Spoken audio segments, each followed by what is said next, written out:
ขอถวายความเคารพพระเถรานุเถระที่เป็นผู้บริหารคณาจารย์เจ้าหน้าที่ที่เข้าร่วมฟังบรรยายในครั้งนี้รวมทั้งคณะทำงานของหลายๆส่วนงานที่มาช่วยกันในการจัดโครงการครั้งนี้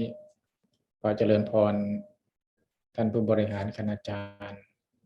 เจ้าหน้าที่ฝ่ายคฤหัสถ์ทั้งส่วนกลางและส่วนภูมิภาคทุกท่าน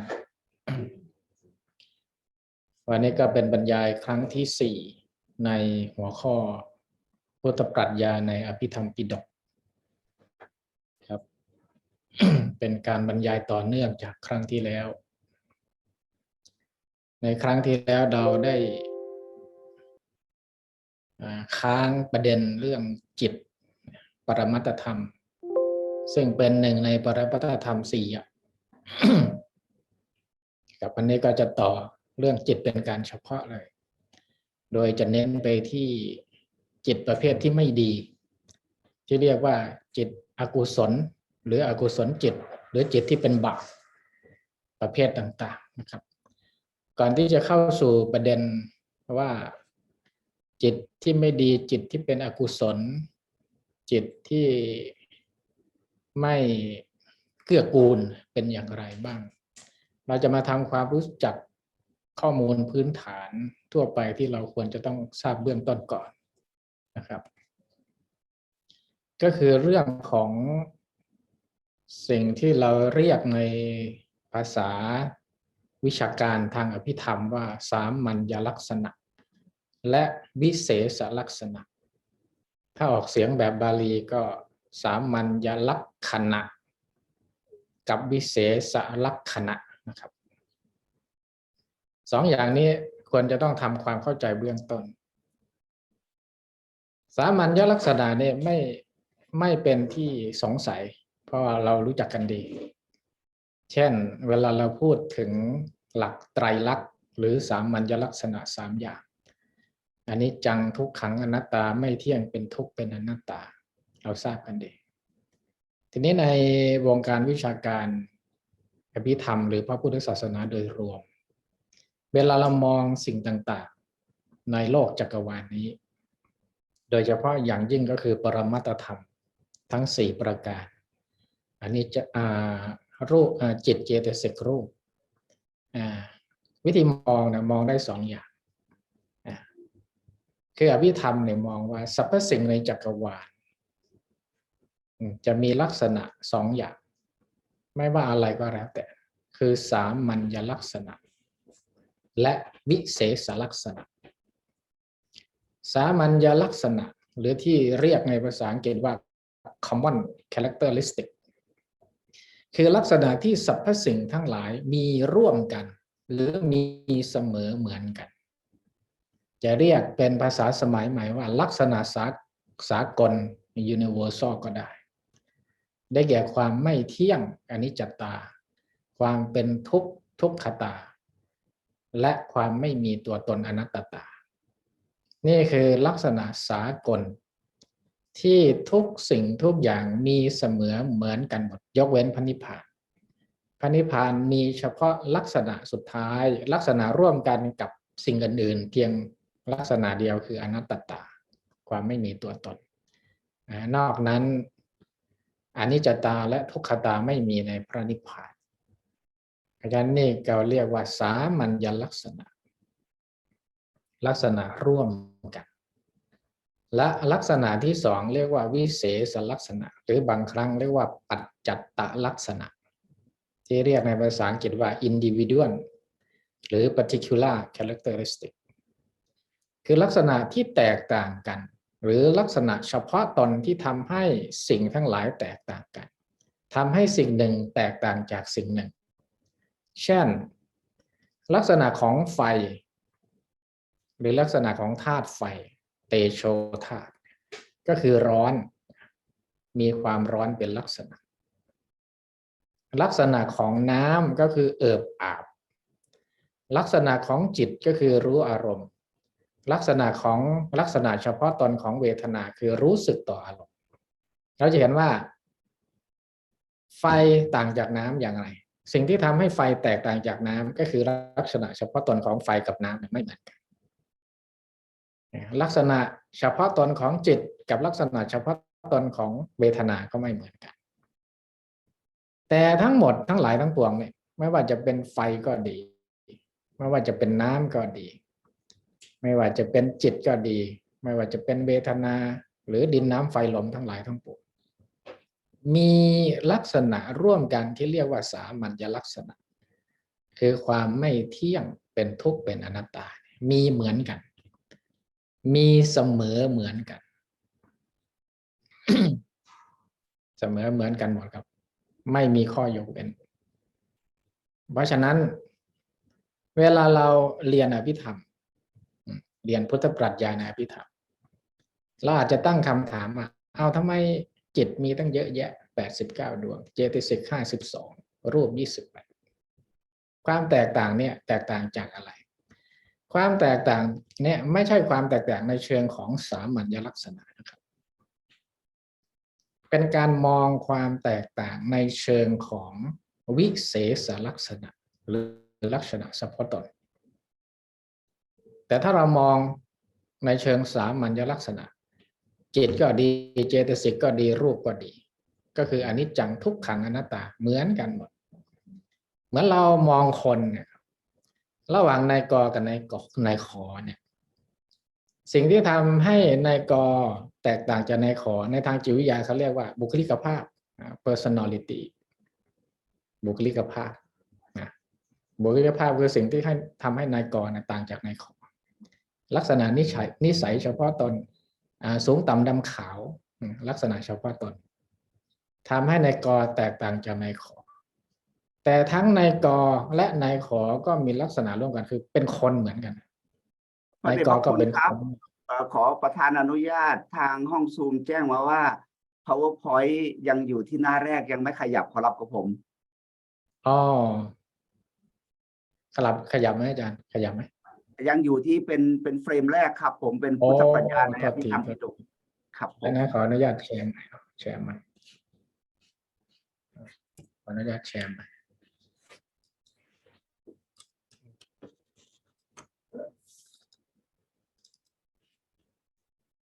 อาตมาจะลองแชร์ใหม่แล้วลองกดดูไม่ทราบว่าเลื่อนไหมอาจารย์เลื่อนแล้วครับผมโอเคดูหน้านี้ใหม่นะเมื่อกี้แสดงว่าหน้านี้ยังไม่ขึ้นเนาะยังครับผมท่านอาจารย์บรรยายมาเป็นหน้าแรกครับผมยังหน้านี้ยังไม่ขึ้นครับหน้านี้ยังไม่ขึ้นเพราะฉะนั้นก็สรุปภาพรวมอีกทีหนึ่งเนื่องจากว่ามันเพิ่งขึ้นนะเดี๋ยวตัดต่อเอาอภิธรรมว่าสรรพสิ่งในจักรวาลมีทั้งสามัญลักษณะและวิเศษลักษณะก็คือจิตเจตสิกรูปนิพพานนั่นแหละปรมัตถธรรมทั้งหมดนะสามัญลักษณะก็คือลักษณะร่วมกันมีเสมอเหมือนกันหรือจะเรียกว่าลักษณะสากลก็ได้ภาษาฝรั่งเรียกว่า universal หรือ common ได้แก่ความเป็นอนิจจังความไม่เที่ยงทุกขตาความเป็นทุกข์อนัตตาความไม่มีตัวตนอันนี้ลักษณะที่เสมอเหมือนกันเพราะฉะนั้นพวกเราทั้งหมดที่อยู่ในห้องนี้ไม่มีใครได้เปรียบเสียเปรียบในเชิงสามัญลักษณะทุกคนมีความเสมอภาคเป็นประชาธิปไตยหลักประชาธิปไตยเชิงกฎจักรวาลหรือเชิงปรมัตถธรรมคือทุกคนไม่ได้เปรียบเสียเปรียบมีเท่าเหมือนกันก็คืออนิจจังทุกขังอนัตตาแต่สิ่งที่ทำให้คนในห้องนี้แต่ละคนแต่ละท่านต่างกันเรียกว่าวิเศษลักษณะหรือปัจจัตตลักษณะวิเศษในที่นี้แปลว่าความแตกต่างหมายถึงหรือเฉพาะตนก็ได้หมายถึงลักษณะที่ทำให้สิ่งหนึ่งแตกต่างจากสิ่งหนึ่งเช่นดินน้ำไฟลมสามัญลักษณะของดินน้ำไฟลมก็คือไม่เที่ยงเป็นทุกข์เป็นอนัตตาและก็วิเศษลักษณะเฉพาะตนของดินน้ำไฟลมก็คือน้ำไฟมีลักษณะก็คือร้อนน้ำมีลักษณะก็คือเอิบอาบจิตมีลักษณะก็คือรู้อารมณ์เวทนาก็คือรู้สึกต่ออารมณ์แต่ทั้งหมดนี้มีสามัญลักษณะเหมือนกันคืออนิจจังทุกขังอนัตตา ราะฉะนั้นเวลาเราศึกษาอภิธรรมเราอาจจะตั้งคำถามว่าทำไมจิตมันมีเยอะจังตั้ง89ดวงเจตสิกก็52รูปก็ตั้ง28แยกย่อยออกไปความแตกต่างหลากหลายเนี่ยเป็นการมองจิตเจตสิกรูปในเชิงของลักษณะเฉพาะตนที่เรียกว่าวิเศษลักษณะ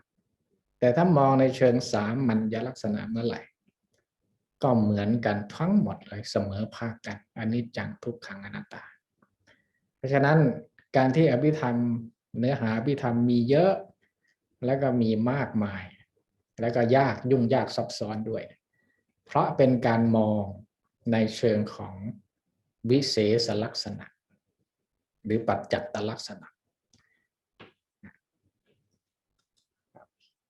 ให้เราดูภาพวงกลมนี้นะครับ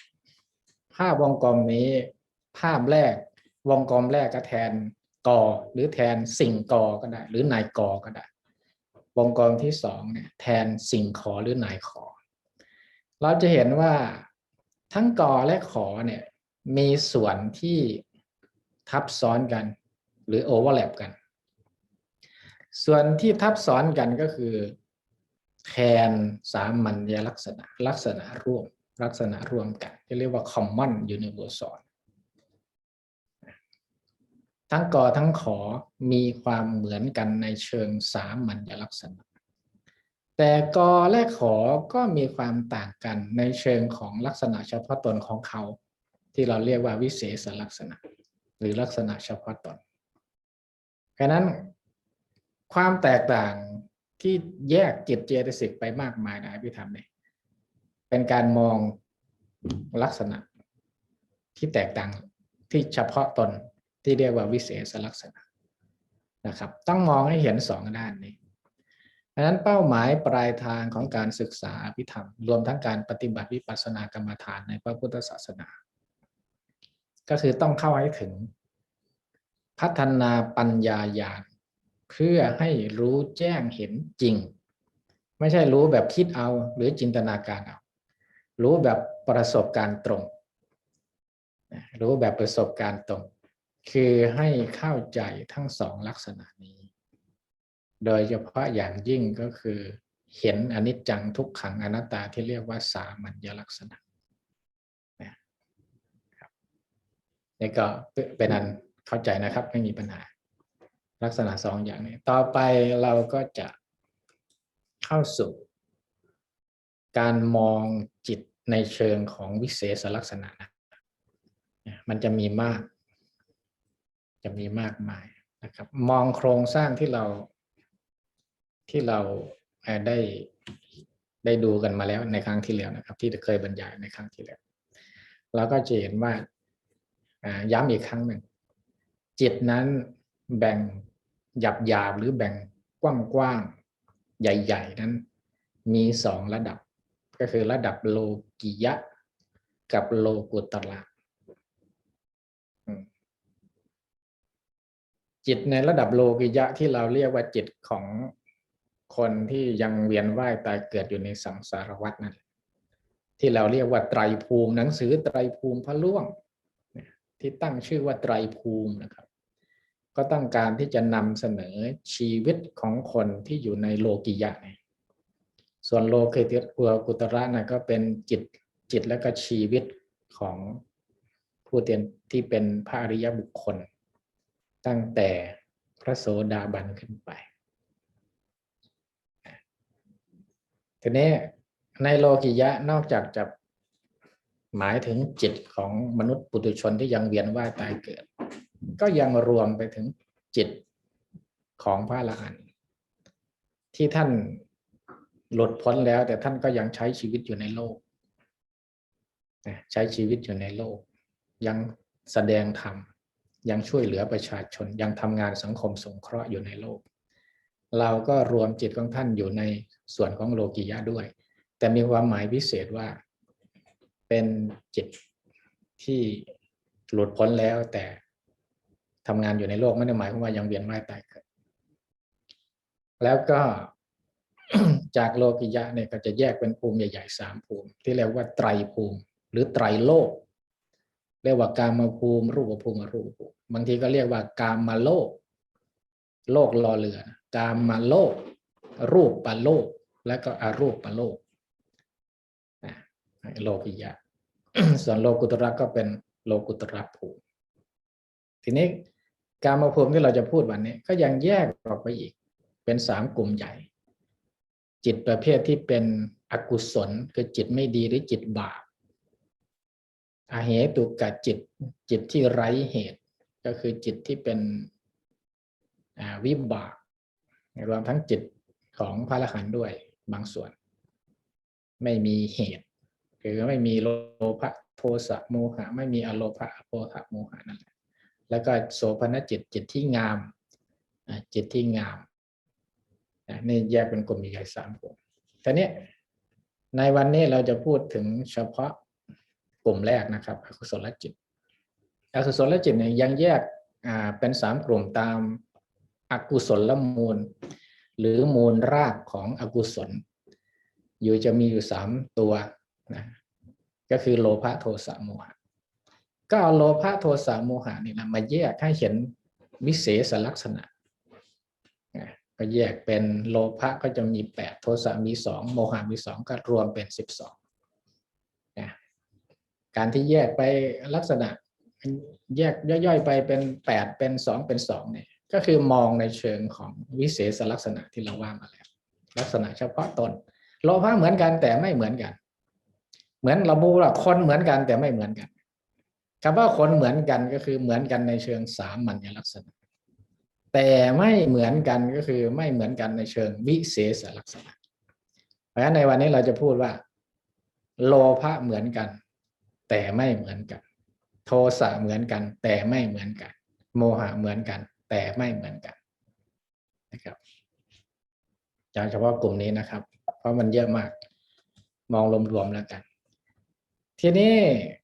ก่อนจะเข้าสู่โลภะเรามาดูภาคนี้นะครับทีนี้เวลาพระพุทธศาสนาพูดถึงกิเลส3 ตัวที่เรียกว่ากิเลสที่เป็นมูลรากมูลเนี่ยแปลว่ารากหรือ root ในภาษาอังกฤษนะก็คือกิเลสทั้งหลายทั้งปวงที่มีอยู่เนี่ยมันมีรากหรือมันงอกมาจากราก3 รากใหญ่งอกมาจากราก3 รากใหญ่คือโลภะโทสะโมหะเหมือนต้นไม้ต้นนี้มันมีรากของมันก็จะดูดสารอาหารไปหล่อเลี้ยงลำต้นใบกิ่งก้านสาขาและก็ผลของมันเพราะฉะนั้นรากมันเป็นเช่นไรต้นมันก็จะเป็นเช่นนั้นถ้ามองในเชิงปรัชญาไอ้ส่วนรากเนี่ยก็คือส่วนที่อยู่ในระดับลึกซ่อนลึกอยู่เหมือนภูเขาน้ำแข็งส่วนของภูเขาที่มันซ่อนลึกอยู่ใต้น้ำเนี่ยเหมือนโลภะโทสะโมหะที่เรามองไม่เห็นเรามองด้วยสายตาไม่เห็นส่วนที่มันโผล่เหนือน้ำขึ้นมาภูเขาน้ำแข็งที่มันโผล่เหนือน้ำขึ้นมาก็เหมือนส่วนลำต้นใบกิ่งก้านสาขาของมันของต้นไม้ต้นนี้อันนั้นก็คือส่วนที่พฤติกรรมต่างๆแล้วก็ความเป็นไปในชีวิตของบุคคลอันเกิดมาจากแรงผลักดันของราก3 รากนี้มองในเชิงจิตวิทยาก็เหมือนกับแรงจูงใจที่อยู่เบื้องหลังพฤติกรรมของมนุษย์ในทางจิตวิทยาเราเรียกว่าพฤติกรรมและแรงจูงใจหรือแรงผลักที่อยู่เบื้องหลังพฤติกรรมของมนุษย์พฤติกรรมคือสิ่งที่เรามองเห็นได้ส่วนแรงจูงใจมันอยู่ข้างในเราอาจจะมองเห็นไม่ได้เพราะนั้นจากราก3 รากนี้ก็ก่อเกิดมาเป็นลำต้นเป็นกิ่งก้านสาขาออกดอกออกผลลำต้นเป็นเช่นไรใบเป็นเช่นไรผลเป็นเช่นไรเวลาเราจะสืบหาสาเหตุอันนี้ก็เหมือนทุกข์กับสมุทัยนั่นแหละตามหลักอริยสัจ 4เวลาเราจะสืบหาสาเหตุว่าทำไมต้นไม้ต้นนี้มันเหี่ยวเฉาผลมันไม่ดีผลมันไม่งามเราจะมองแค่ลำต้นใบแล้วก็ผลที่มันปรากฏต่อสายตาเราอย่างเดียวก็ไม่ได้ เพราะอันนั้นเป็นผลที่ปรากฏออกมาจากรากเหง้าที่อยู่ลึกลงไปกว่านั้นเราต้องมองให้ลึกลงไปเพราะฉะนั้นในตามหลักอริยสัจสี่จึงสอนให้เรามองวิเคราะห์ลงไปถึงสาเหตุของปัญหาลำต้นกิ่งก้านใบผล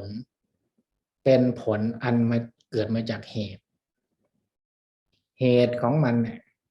ที่พุทธศาสนาเรียกว่าเหตุปัจจัยนั่นมันอยู่ลึกลงไปกว่านั้นเพราะฉะนั้นพุทธศาสนาหรืออภิธรรมจึงสอนให้เราว่าอย่ามองอย่าเชื่อแค่สิ่งที่ตาเห็นถ้าพูดภาษาคนรุ่นใหม่ก็เรียกว่าสิ่งที่เรามองเห็นหรือสังเกตเห็นอาจจะไม่ใช่อย่างนั้นก็ได้แล้วเราก็ต้องวิเคราะห์ลึกลงไปถึงรากเพราะฉะนั้นเวลาแก้ปัญหาก็ต้องย้อนกลับไปที่แก้ปัญหาที่รากเหง้าของมันที่ทำให้ต้นไม้ต้นนี้มันไม่งามมันไม่ออกดอกออกผลเวลาเราปลูกต้นไม้เนี่ยใครเคยปลูกต้นไม้ก็จะทราบเวลาเราเห็นต้นไม้ในกระถางมันเหี่ยวเฉาเนี่ยแล้วก็รดน้ำอยู่นั่นแหละรดยังไงมันก็ไม่งามใส่ปุ๋ยยังไงมันก็ไม่มาเพราะแก้สาเหตุไม่ถูกแก้ปัญหาไม่ถูกไม่ตรงไม่เขาเรียกว่าไม่ถูกไม่ถึงต้นเหตุของมันจริงๆแล้วมันก็ต้องแกะกระถางออกมาดูแล้วก็ไปดูรากของมันว่ารากมันเน่าหรือเปล่าต้นไม้ต้นนั้นรากมันเน่าหรือเปล่ามันขึ้นราหรือเปล่าก็ต้องวิเคราะห์ลึกลงไปถ้ามันขึ้นราหรือรากมันมีปัญหาก็ต้องแก้ปัญหาตรงนั้นถึงจะทำให้ต้นไม้งามได้ใช่ไหมครับเพราะฉะนั้นหลักคิดในเรื่องของการที่เราทำไมต้องศึกษาเรื่องโลภะมูลจิตโทสะมูลจิตโมหะมูลจิตก็เหมือนกับเรากำลังจะมองต้นไม้ต้นนี้ว่าเบื้องหลังความทุกข์ความสุขในชีวิตของเราเบื้องหลังความเป็นไปในชีวิตของมนุษย์ไม่ว่าจะดีจะชั่วก็ตามจะเจริญหรือรุ่งเรืองหรือจะอับเฉาจะล่วงโรยก็ตามมันมีสาเหตุที่ไปที่มาทั้งสาเหตุที่ดีและสาเหตุไม่ดีเพราะฉะนั้นพุทธศาสนาก็ให้เรามองอะไรเนี่ยอย่ามองแค่ตื้นๆมองเผินๆให้มองลึกและก็มองทั้งระบบเหมือนมองต้นไม้ต้นนี้ต้องมองให้ครอบคลุมทั้งรากลำต้นใบกิ่งก้านสาขาแล้วก็ดอกผลของมันเพราะฉะนั้นการมองไปที่โลภะโทสะโมหะก็คือมองไปที่อกุศลมูลคือมูลรากของความชั่วทั้งหลายหรือพฤติกรรมที่ไม่ดีทั้งหลายจากรากอันนี้มันก็ผลักดันให้คนทำกรรมเรียกว่ากรรมหรือการกระทำการกระทำย่อมยึดโยงกับสิ่งที่เป็นมูลรากแล้วเมื่อมีการกระทำก็ออกดอกออกผลเรียกว่าวิบากได้ผลจากการกระทำนั้นอันนี้ก็คือพูดง่ายๆก็คือกฎแห่งกรรมนั่นเองเพราะฉะนั้นอภิธรรมเนี่ยกำลังสอนกฎแห่งกรรมให้แก่พวกเราอาจจะไม่ทราบนะการเรียนอภิธรรมก็คือการเรียนกฎแห่งกรรมไปพร้อมๆกันหรือเราจะเรียกอีกอย่างหนึ่งว่าวัฏฏะสามหรือจะเรียกว่าสังสารวัฏก็ได้คือกิเลสกรรมและก็วิบากเนี่ยเป็นวงกลมเป็นวัฏจักรเป็นวงกลมกิเลสก็คืออกุศลมูลที่เป็นรากและก็ส่งผลผลักดันให้เกิดการกระทำหรือพฤติกรรมทางกายเรียกว่ากายกรรมพฤติกรรมทางใจเรียกว่ามโนกรรมพฤติกรรมทางวาจาเรียกว่าวจีกรรมก็แสดงออกมากายกรรมมโนกรรมกายกรรมวจีกรรมมโนกรรมก็เกิดจากแรงผลักดันของกิเลสอันนี้เราพูดด้านไม่ดีด้านดำนะครับจากการกระทำก็ได้รับผลที่เรียกว่าวิบากเหมือนต้นไม้ต้นนี้ตัวที่ผลักดันอยู่เบื้องหลังก็คือรากของมันที่มันดูดซับอาหารไปหล่อเลี้ยงลำต้นใบมันโลภะโทสะโมหะเปรียบเหมือนรากของมันส่วนลำต้นกิ่งก้านสาขาเนี่ยก็เปรียบเสมือนกรรมส่วนผลของต้นไม้ต้นนี้มันออกผลดกหรือไม่ดกผลไม้สมบูรณ์หรือไม่สมบูรณ์ก็ต้องเชื่อมโยงไปหารากของมันเชื่อมโยงไปหาลำต้นของมันเชื่อมลมไปหาอะไรต่อมีอะไรเพราะนั้นวิบากเป็นผลที่สะท้อนออกมาจากสิ่งที่อยู่ลึกลงไปกว่านั้นก็คือรากเหง้า เพราะฉะนั้นในการพูดถึงกฎแห่งกรรมในพระพุทธศาสนาเราจะมองให้ครบที่เรียกว่ากระบวนการของการทำกรรมเวลาเราจะตัดสินว่ากรรมนี้ดีหรือไม่ดีเป็นกุศลหรืออกุศลบาปหรือบุญเราก็ต้องมองย้อนลงไปถึงรากเหง้าอันเป็นที่มาของการทำกรรมต้นไม้ต้นนี้ทีนี้ในทางตรงกันข้ามรากฝ่ายดีเรียกว่าอโลภะอโทสะโมหะเรียกว่ากุศลมูลอโลภะไม่โลภมีความหมายเชิงบวกหมายถึงมีจิตใจเมตตาเสียสละแบ่งปันเช่นคนที่ให้ทานอย่างนี้เป็นต้นอโทสะก็คือไม่โกรธพูดอีกอย่างหนึ่งพูดในทางบวกก็คือมีความเมตตามีความรักความเมตตาโมหะไม่หลงพูดอีกอย่างหนึ่งก็คือมีปัญญามีสติสัมปชัญญะนะเพราะฉะนั้นอันนี้ก็เป็นรากของความดีอโลภะอโทสะโมหะเรียกว่ากุศลมูลจากกุศลมูลที่มันมีรากดีเหมือนต้นไม้ต้นนี้รากมันดีรากสมบูรณ์ดูดซับอาหารที่ดีก็จะดูดขึ้นไปหล่อเลี้ยงลำต้นกิ่งก้านสาขาใบและก็ผลของมันเพราะฉะนั้นลำต้นของมันกิ่งก้านของมันใบของมันก็ดีเหมือนกรรมหรือการกระทำของมนุษย์เราเมื่อทำกรรมแล้วเมื่อต้นไม้ต้นนี้ได้ปุ๋ยดีดินดีก็จะออกผลดีก็เรียกว่าวิบากนี่ก็เป็นกระบวนการวิเคราะห์กระบวนการในเชิงของฝ่ายดีนะครับเพราะนั้นอภิธรรมก็จะมองชีวิตของมนุษย์เราหรือเน้นไปที่จิตทั้งฝ่ายดีและฝ่ายที่ไม่ดีฝ่ายที่ไม่ดีก็เพราะมันมีรากที่ไม่ดีเมื่อมันมีรากไม่ดีมันก็ทำกรรมที่ไม่ดีเมื่อทำกรรมไม่ดีมันก็ได้ผลที่ไม่ดีอันนี้เป็นความสัมพันธ์ในเชิงของความเป็นเหตุเป็นผลนะตามหลักวิทยาศาสตร์ถ้าเรามองแบบภาษานักวิจัยก็ได้ครับนักวิจัยเนี่ยแล้วก็จะมองพูดถึงตัวแปรใช่ไหมครับตัวแปรต้นกับตัวแปรตามตัวแปรต้นกับตัวแปรตามตัวแปรต้นเนี่ยก็เหมือนอกุศลมูลแล้วก็กรรมการกระทำนี่แหละรวมกันส่วนตัวแปรตามก็คือวิบากตัวแปรเนี่ยมันจะมีความสัมพันธ์เขาเรียกว่า causal relation ความสัมพันธ์ของความเป็นเหตุเป็นผลเมื่อตัวแปรต้นตัวแปรที่เป็นสาเหตุเป็นอย่างไรตัวแปรที่เป็นผลก็จะออกผลไปในทิศทางอย่างนั้นเช่นเดียวกันเวลาเรามองเรื่องกฎแห่งกรรมหรือวัฏฏะหรือกระบวนการของการทำดีและทำไม่ดีในทางอภิธรรมก็มองคล้ายๆความสัมพันธ์ระหว่างตัวแปรต้นกับตัวแปรตามในทางภาษาของนักวิจัยหรือภาษาของนักวิทยาศาสตร์เรามองความสัมพันธ์ว่าการที่ผลมันออกมาไม่ดีมันมีความสัมพันธ์ผลในวิบากในคล้ายๆตัวแปรตามเพราะมันมีความเกี่ยวข้องกับตัวแปรต้นก็คืออกุศลมูลแล้วก็กรรมคือการกระทำมันมีความสัมพันธ์กันในเชิงของความเป็นเหตุเป็นผลนะครับอันนี้ก็อยากจะให้เข้าใจคอนเซปต์เบื้องต้นก่อนที่เราจะไปดูจิตแต่ละดวงนะครับทีนี้ขอยกภาพการอธิบาย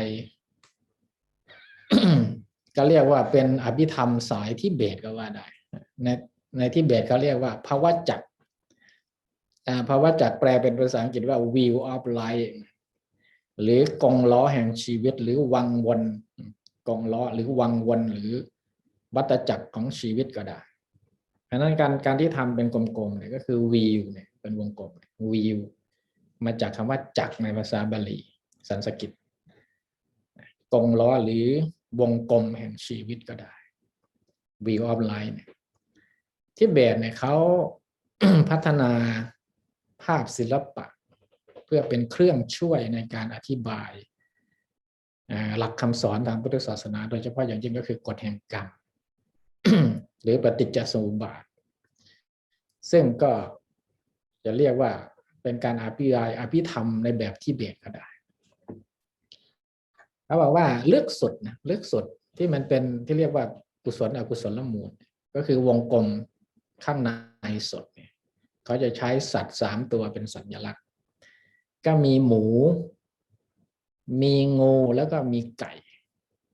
เราจะเห็นว่าสัตว์ทั้ง3 ตัวเนี่ยมันเอาปากของมันเนี่ยคาบหางซึ่งกันและกันเอาปากเนี่ยคาบหางซึ่งกันและกันนั่นหมายความว่ากิเลส3 ตัวเนี่ยมันทำงานเกี่ยวข้องสัมพันธ์กันก็เรียกว่าอิงอาศัยกันก็ได้หมูเนี่ยเป็นสัญลักษณ์ของความโลภเพราะหมูมันชอบกินมันชอบคลุกอยู่กับโคลนนะแล้วตัวมันก็อ้วนแล้วก็เลยใช้เป็นสัญลักษณ์ของความโลภความโลภก็มีลักษณะของการดึงกอบโกยเข้าหาตัวเองส่วนงูโทสะเนี่ยมันมีพิษร้ายก็เลยเอามาเปรียบเหมือนโทสะโทสะมันเป็นลักษณะของความรุนแรงลักษณะของโทสะเนี่ยก็ผลักออกจากปฏิเสธต่อต้านแล้วก็ผลักออกจากตัวเองซึ่งจะตรงกันข้ามกับโลภะโลภะจะมีลักษณะดึงเข้าหาตัวเองเราอยากได้อะไรเราก็ต้องดึงสิ่งนั้นเข้ามาหาตัวเราสังเกตดูเวลาเรามีความอยากได้นั่นอยากได้นี่อยากได้เสื้อผ้าก็ต้องเดินไปที่ห้างไปที่ร้านขายเสื้อผ้าก็ซื้อมาเก็บไว้เป็นของตัวเองให้เราดึงเข้าหาตัวเองลักษณะของโทสะเนี่ยพยายามปฏิเสธและก็ผลักออกไปจากตัวเองเราไม่ชอบสิ่งใดเราก็จะผลักไสสิ่งนั้นออกไปจากตัวเราให้มันพ้นตัวเราไปเพราะฉะนั้นเขาก็เลยเปรียบเหมือนงูเพราะงูมันมีพิษมันมีลักษณะของความรุนแรงส่วนโมหะเนี่ยเปรียบเหมือนไก่นะคนที่เบสเขาเอาไก่มาเป็นตัวเทียบกับโมหะก็ไม่แน่ใจว่าเหตุผลเขาคืออะไรมันอาจจะกินไม่เลือกหรือเปล่าไก่มันเขี่ยกุ้ยเขี่ยนะบางทีก็นะโมหะก็คือความหลงไม่รู้เพราะฉะนั้นวงกลมในสุดก็เหมือนมูลรากของพฤติกรรมในการทำดีทำชั่วของมนุษย์แล้วก็วงถัดมาเขาก็จะมีสี2 สีซ้ายขวานะขวาเป็นสีดำซ้ายเป็นสีขาวๆแล้วก็จะมีชีวิตของคนอยู่ในสีทั้ง2 สีนั้นเราจะเห็นว่าสีดำๆเนี่ยคนก็มีลักษณะดุร้ายแล้วก็แต่งตัวไม่ดีนะเสื้อผ้าก็ไม่สวมใส่เบื่อกายก็มีส่วนคนที่อยู่ซีกฝ่ายขวานั่นก็แต่งตัวดีนะเป็นขุนนางเป็นคนมีอันจะกินว่างั้นระหว่างคนที่ไม่มีเสื้อผ้าเนี่ยนะกับคนที่แต่งตัวดีๆบ้านสวยๆเนี่ยเป็นสัญลักษณ์เป็นตัวแทนของกรรมนะสีดำเนี่ยเป็นตัวแทนของกรรมดำหรืออกุศลกรรมสีขาวเป็นตัวแทนของกรรมดีเรียกว่ากรรมขาวหรือเรียกว่ากรรมขาวหรือกุศลกรรมสีดำแทนอกุศลกรรมสีขาวแทนกุศลกรรมแต่ในชีวิตของคนที่อยู่ในซีกทั้งดำและขาวเนี่ยก็เป็นวิบากเพราะฉะนั้นภาพนี้สื่อถึงวัฏฏะ3หรือเรียกว่าสังสารวัฏนะก็คือกิเลสกรรมและก็วิบากกิเลสก็คือสัตว์3 ตัวนี้กรรมก็คือสีดำกับสีขาวกรรมดีและกรรมไม่ดีบาปกับบุญนั่นแหละแล้วก็สภาพชีวิตของคนที่แต่งตัวดีและแต่งตัวไม่ดีก็หมายถึงวิบากผลที่เกิดขึ้นกับชีวิตของคนแทนวิบากที่จริงมันจะมีวงกลมถัดอีกวงกลมหนึ่งแต่ภาพนี้แสดงไม่ได้มันใหญ่ไปถัดออกมาอีกวงกลมหนึ่งเป็นตัวแทนของปฏิจจสมุปบาทหรือสังสารวัฏ ตั้งแต่วิชชาเป็นต้นไปนะครับดูอีกภาพหนึ่งอันนี้จะเห็นครบทั้งหมดนะจะเห็นภาพรวมทั้งหมด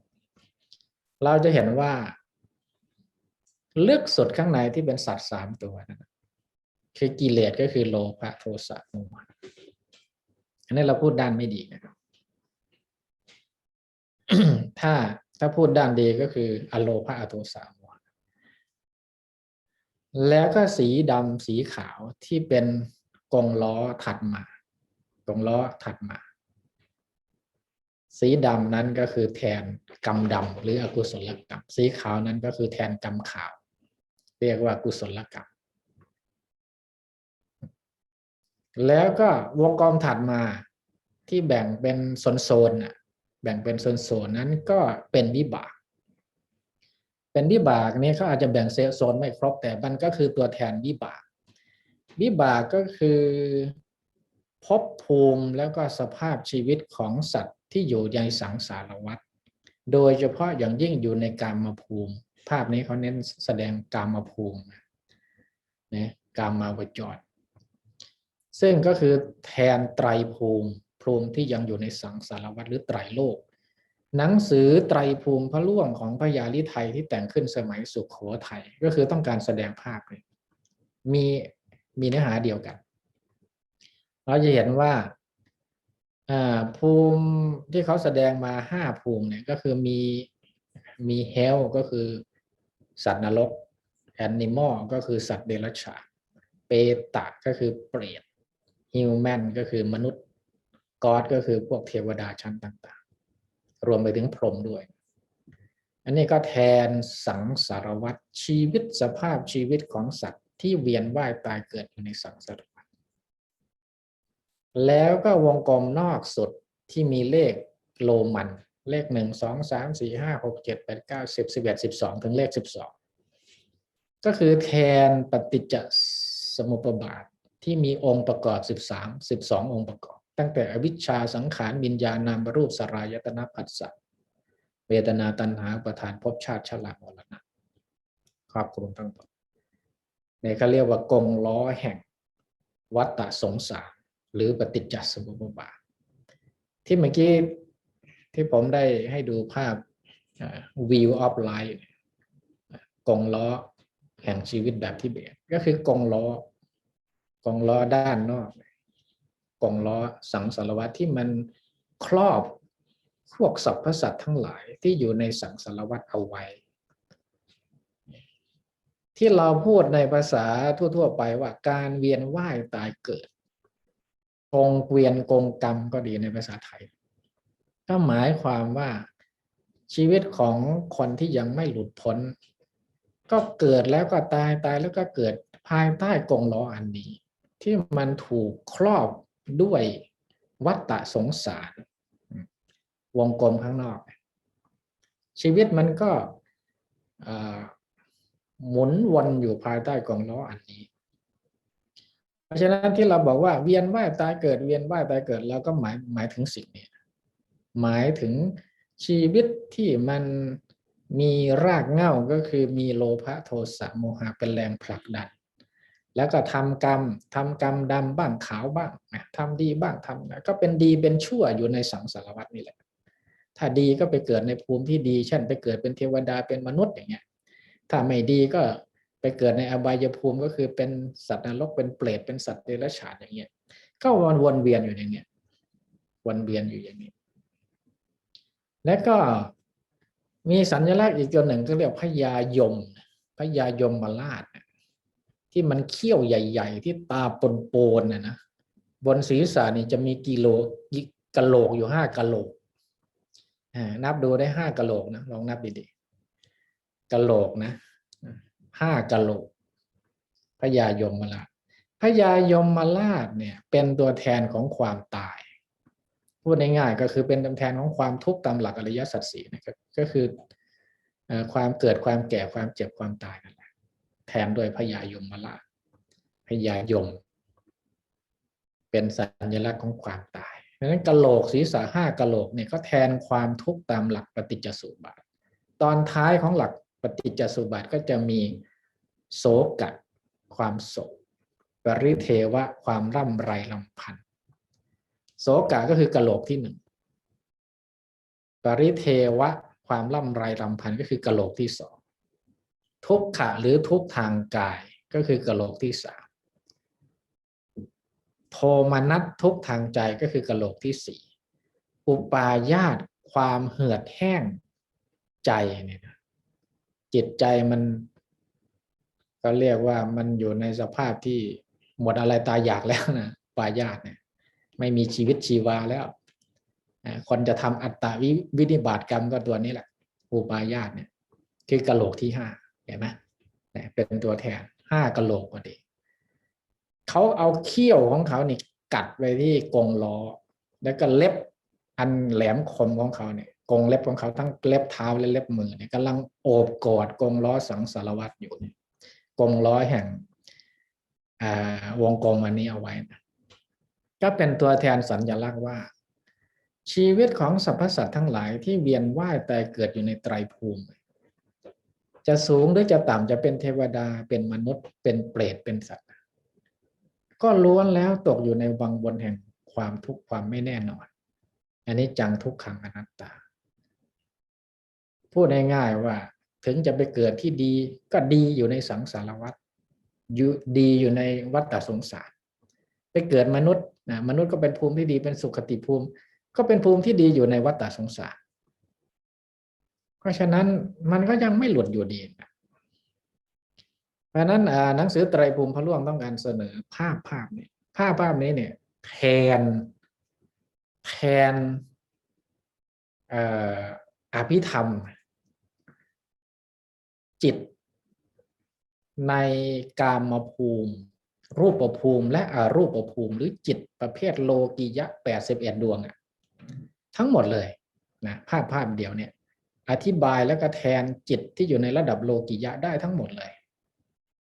กับพูดใหญ่ๆพูดเป็นภูมิใหญ่ก็คือไตรภูมินะกามภูมิรูปภูมิอรูปภูมิได้ทั้งหมดเลยทีนี้ข้างบนให้พวกเราสังเกตดูข้างบนจะมีพระพุทธเจ้าอยู่ด้านขวามือนะมีพระพุทธเจ้าเนี่ยภาพเล็กๆเนี่ยพระพุทธเจ้าแล้วพระองค์เอาพระหัตถ์เบื้องขวาเนี่ยชี้ไปยังฝั่งข้างโน้นฝั่งตรงข้ามกลมๆในอันนี้ถ้ารูปจริงก็คือพระจันทร์วงกลมนี้แทนพระจันทร์พระจันทร์ที่มีความสวยงามนะถ้าไปดูภาพสีก็จะเห็นว่าเป็นพระจันทร์นี้ก็คือพระนิพพานแทนพระนิพพานหรือแทนความหลุดพ้นจากสังสารวัฏเพราะฉะนั้นภาพนี้เนี่ยเขาวาดพระพุทธรูปเอาไว้นอกวงกลม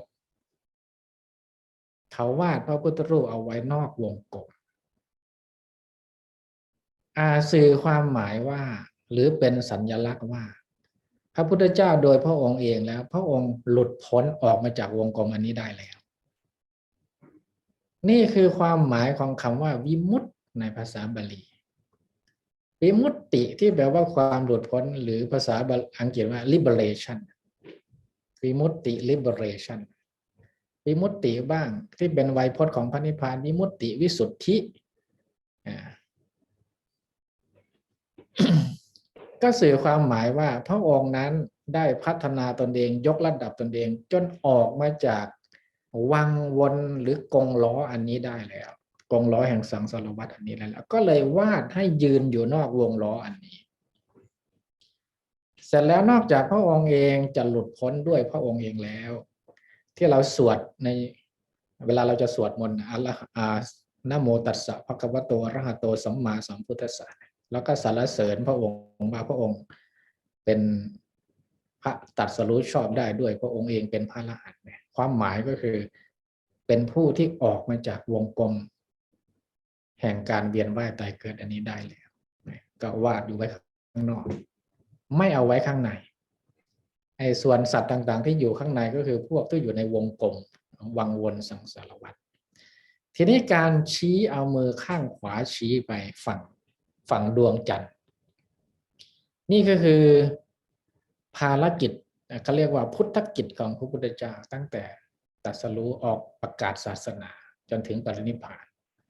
ก็คือการชี้ชวน การชี้ชวนให้สรรพสัตว์ทั้งหลายที่อยู่ในสังสารวัฏนี่แหละที่อยู่ในวงกลมนี่แหละเตือนพวกสัตว์ทั้งหลายที่อยู่ในวงกลมนี้ให้รู้ว่าชีวิตของท่านทั้งหลายเนี่ย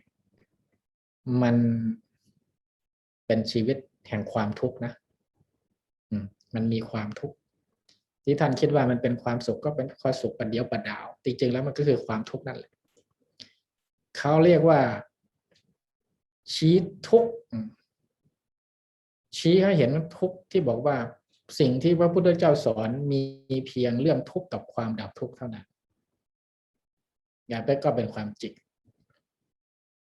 ที่เราสวดสารพันยะว่าชี้ทางบรรเทาทุกข์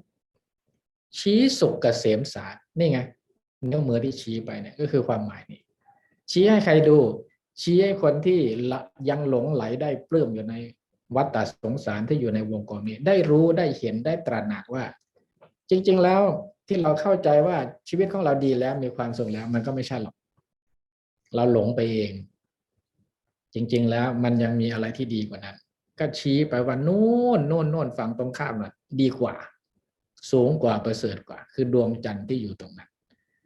เพราะฉะนั้นภารกิจของพุทธเจ้าคือชี้ให้พวกคนที่อยู่ในสังสารวัฏนี้ได้เห็น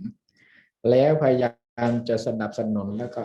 ส่งเสริมให้พวกเขาพัฒนาตนเองเพื่อออกไปจากวัฏจักรกองล้อวัฏสงสารนี้ออกมาให้ได้แล้วก็ชี้ว่านิพพานดีกว่านิพพานประเสริฐกว่านิพพานังปรมังสุขังนิพพานเป็นสุขอันเยี่ยมยอดนะเป็นความสุขสูงสุดชี้อย่างนี้อันนี้ก็คือภาพที่ชาวทิเบตเขาพัฒนาขึ้นมาเพื่ออธิบายด้วยภาพเดียวแล้วอธิบายแนวคิดทั้งหมดของพระพุทธศาสนาได้เลยทีเดียวไม่ว่าจะเป็นอริยสัจสี่ไตรลักษณ์ปฏิจจสมุปบาทอธิบายได้หมดรวมทั้งแนวความคิดทางอภิธรรมทั้งหลายทั้งปวงก็อยู่ในนี้ทั้งหมดเลย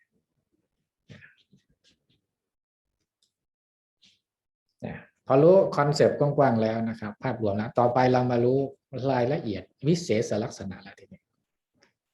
นะ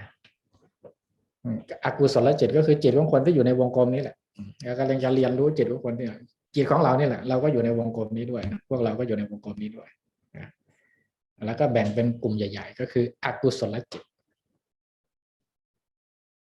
หนังสืออภิธรรมมัทธสังคหะท่านเริ่มต้นให้เรียนรู้เรื่องอกุศลจิตก่อนนะเอาเรื่องไม่ดีขึ้นมาก่อน จากต่ำไปหาสูงคอนเซปต์ในการเรียนในการวางเนื้อหาของท่านเขาเรียกวางแบบลดหลั่นจากต่ำไปหาสูงเพราะฉะนั้นจิตที่มันอยู่ระดับต่ำสุดก็คือระดับอกุศลจิตถัดไปท่านจึงให้เราเรียนรู้เรื่องกุศลจิตที่มันสูงกว่านี้ก็สูงไปเรื่อยตั้งแต่กุศลจิตระดับกามกุศลจิตระดับรูประดับอารูประดับโลกุตละไปเรื่อยๆอกุศลจิตอกุศลใน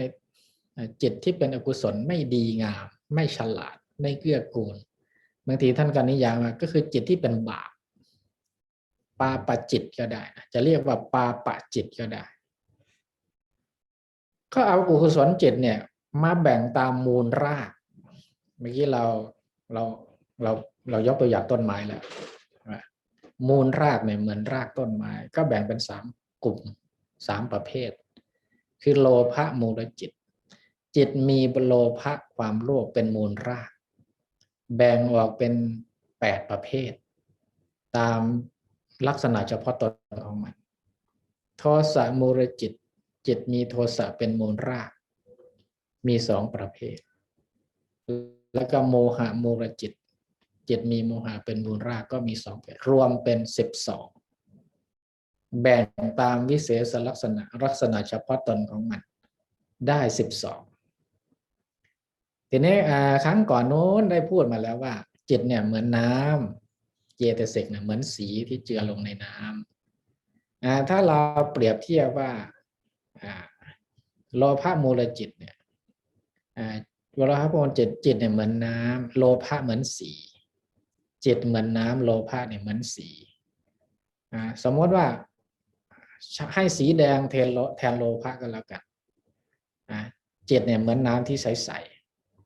โลภะแทนสีแดงในความเป็นสีแดงเนี่ยมันก็จะมีแดงเข้มแดงแก่แดงอ่อนใช่ไหมมันก็เลยแยกเป็น8ไงในความแดงก็ยังมีเฉดสีของแดงแบ่งได้8ประเภทมันมีแดงที่ไม่เหมือนกันแดงเหมือนกันแต่ไม่เหมือนกันเป็นอย่างนี้เรามาดูนะครับเห็นไหมเห็นไหมอันนี้ไม่พูดตามบาลีนะมันมี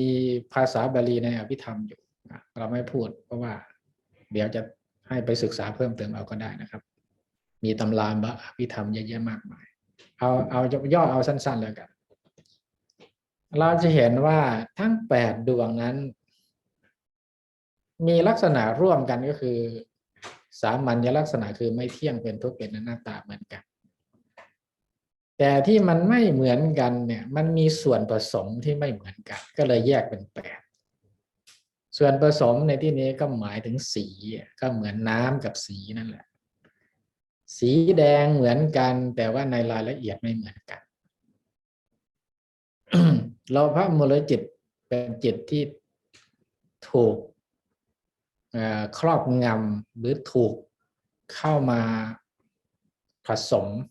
ด้วยโลภะความโลภจิตที่มีความโลภนั่นแหละจิตที่พยายามจะดึงอะไรต่อมีอะไรเข้าหาตัวเองโลภใน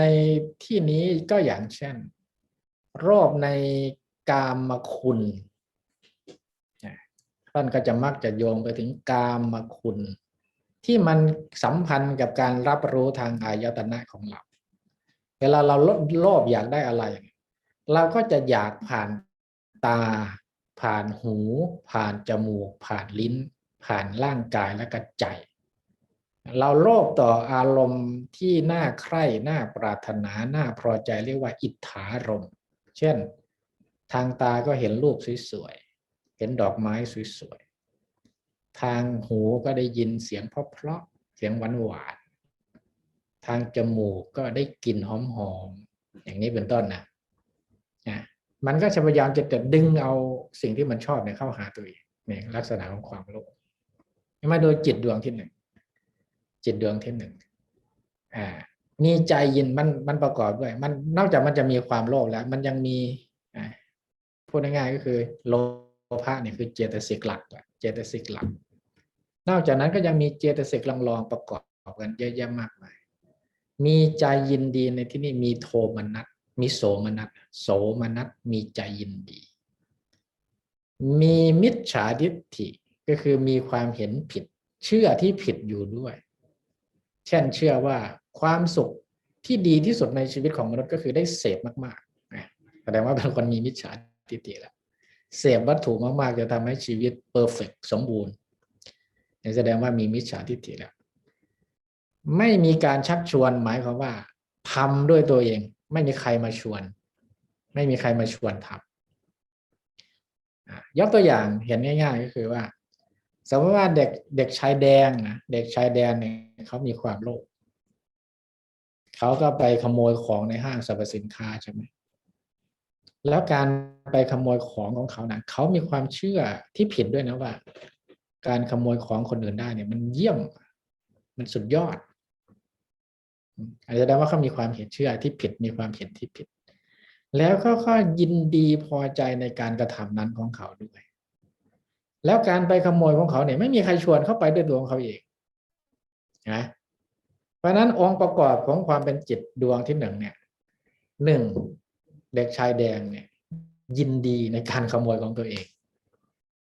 แล้วก็มีความเชื่อเรื่องการขโมยว่าเป็นสิ่งที่ดีด้วยนะไม่ได้ทำแบบตะขิดตะขวางใจเลยแล้วไปด้วยตัวของตัวเองไปด้วยตัวเนี่ยไม่มีใครชักชวนจะเห็นว่า3องค์ประกอบใหญ่เนี่ยนอกจากมีความโลภเป็นฐานแล้วยังมีใจยินดี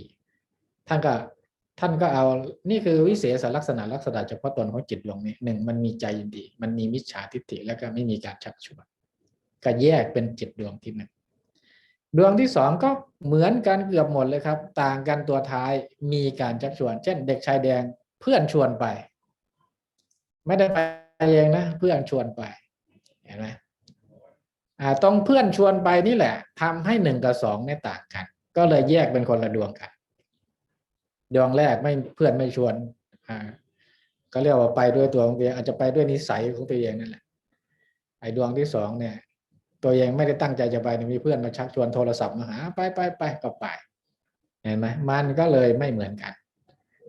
องค์ประกอบหนึ่งใจยินดีเหมือนกันมีมิจฉาทิฏฐิเหมือนกันแต่ต่างที่ชวนกับไม่ชวนหนึ่งกับสองต่างกันตรงนี้ต่างความต่างนี่แหละที่เราเรียกว่าวิเศษลักษณะก็เลยต้องแยกมันออกมาคนละอย่างส่วน3 กับ 4นั้นนะ3 กับ 4เนี่ยก็องค์ประกอบที่1มีใจยินดีเหมือนกันองค์ประกอบที่2ไม่มีมิจฉาทิฏฐิก็คือมีปัญญานั่นน่ะเหมือนกันแล้วก็ต่างกันที่องค์ประกอบที่3ก็คือไม่มีการชักชวนกับมีการชักชวนจะเห็นว่า3 4ต่างจาก1 2ตรงมีมิจฉาทิฏฐิกับไม่มีมิจฉาทิฏฐินะเพราะฉะนั้น3 4ยกตัวอย่างง่ายเช่นนายแดงมีความเชื่อที่ถูกนะเขามีมิจฉาสัมมาทิฏฐินั่นแหละเช่น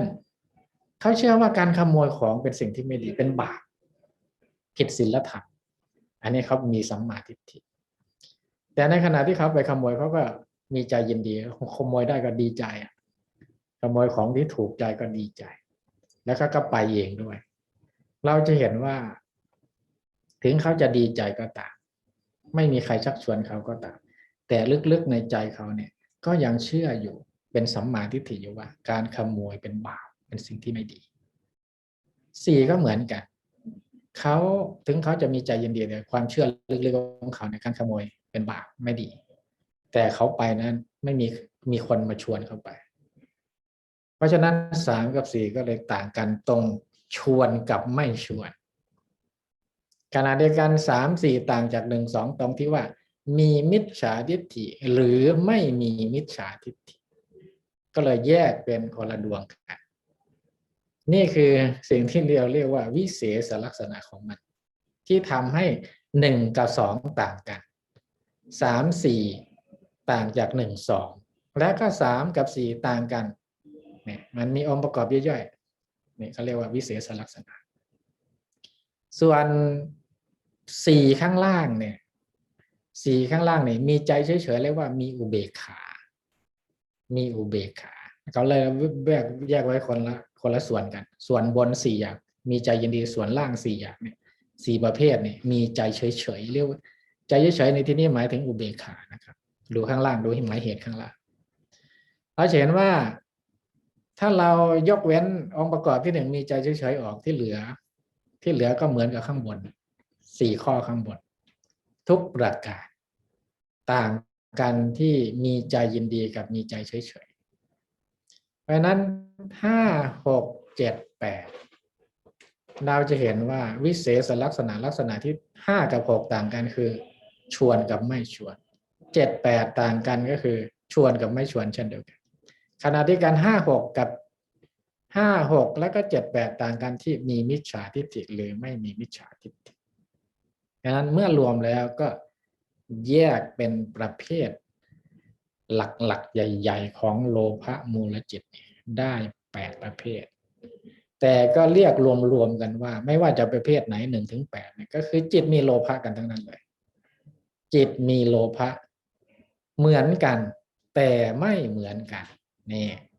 จิตมีโลภะเหมือนกันแต่ไม่เหมือนกันเพราะฉะนั้นอภิธรรมเขาคิดละเอียดเขาคิดเหมือนนักคณิตศาสตร์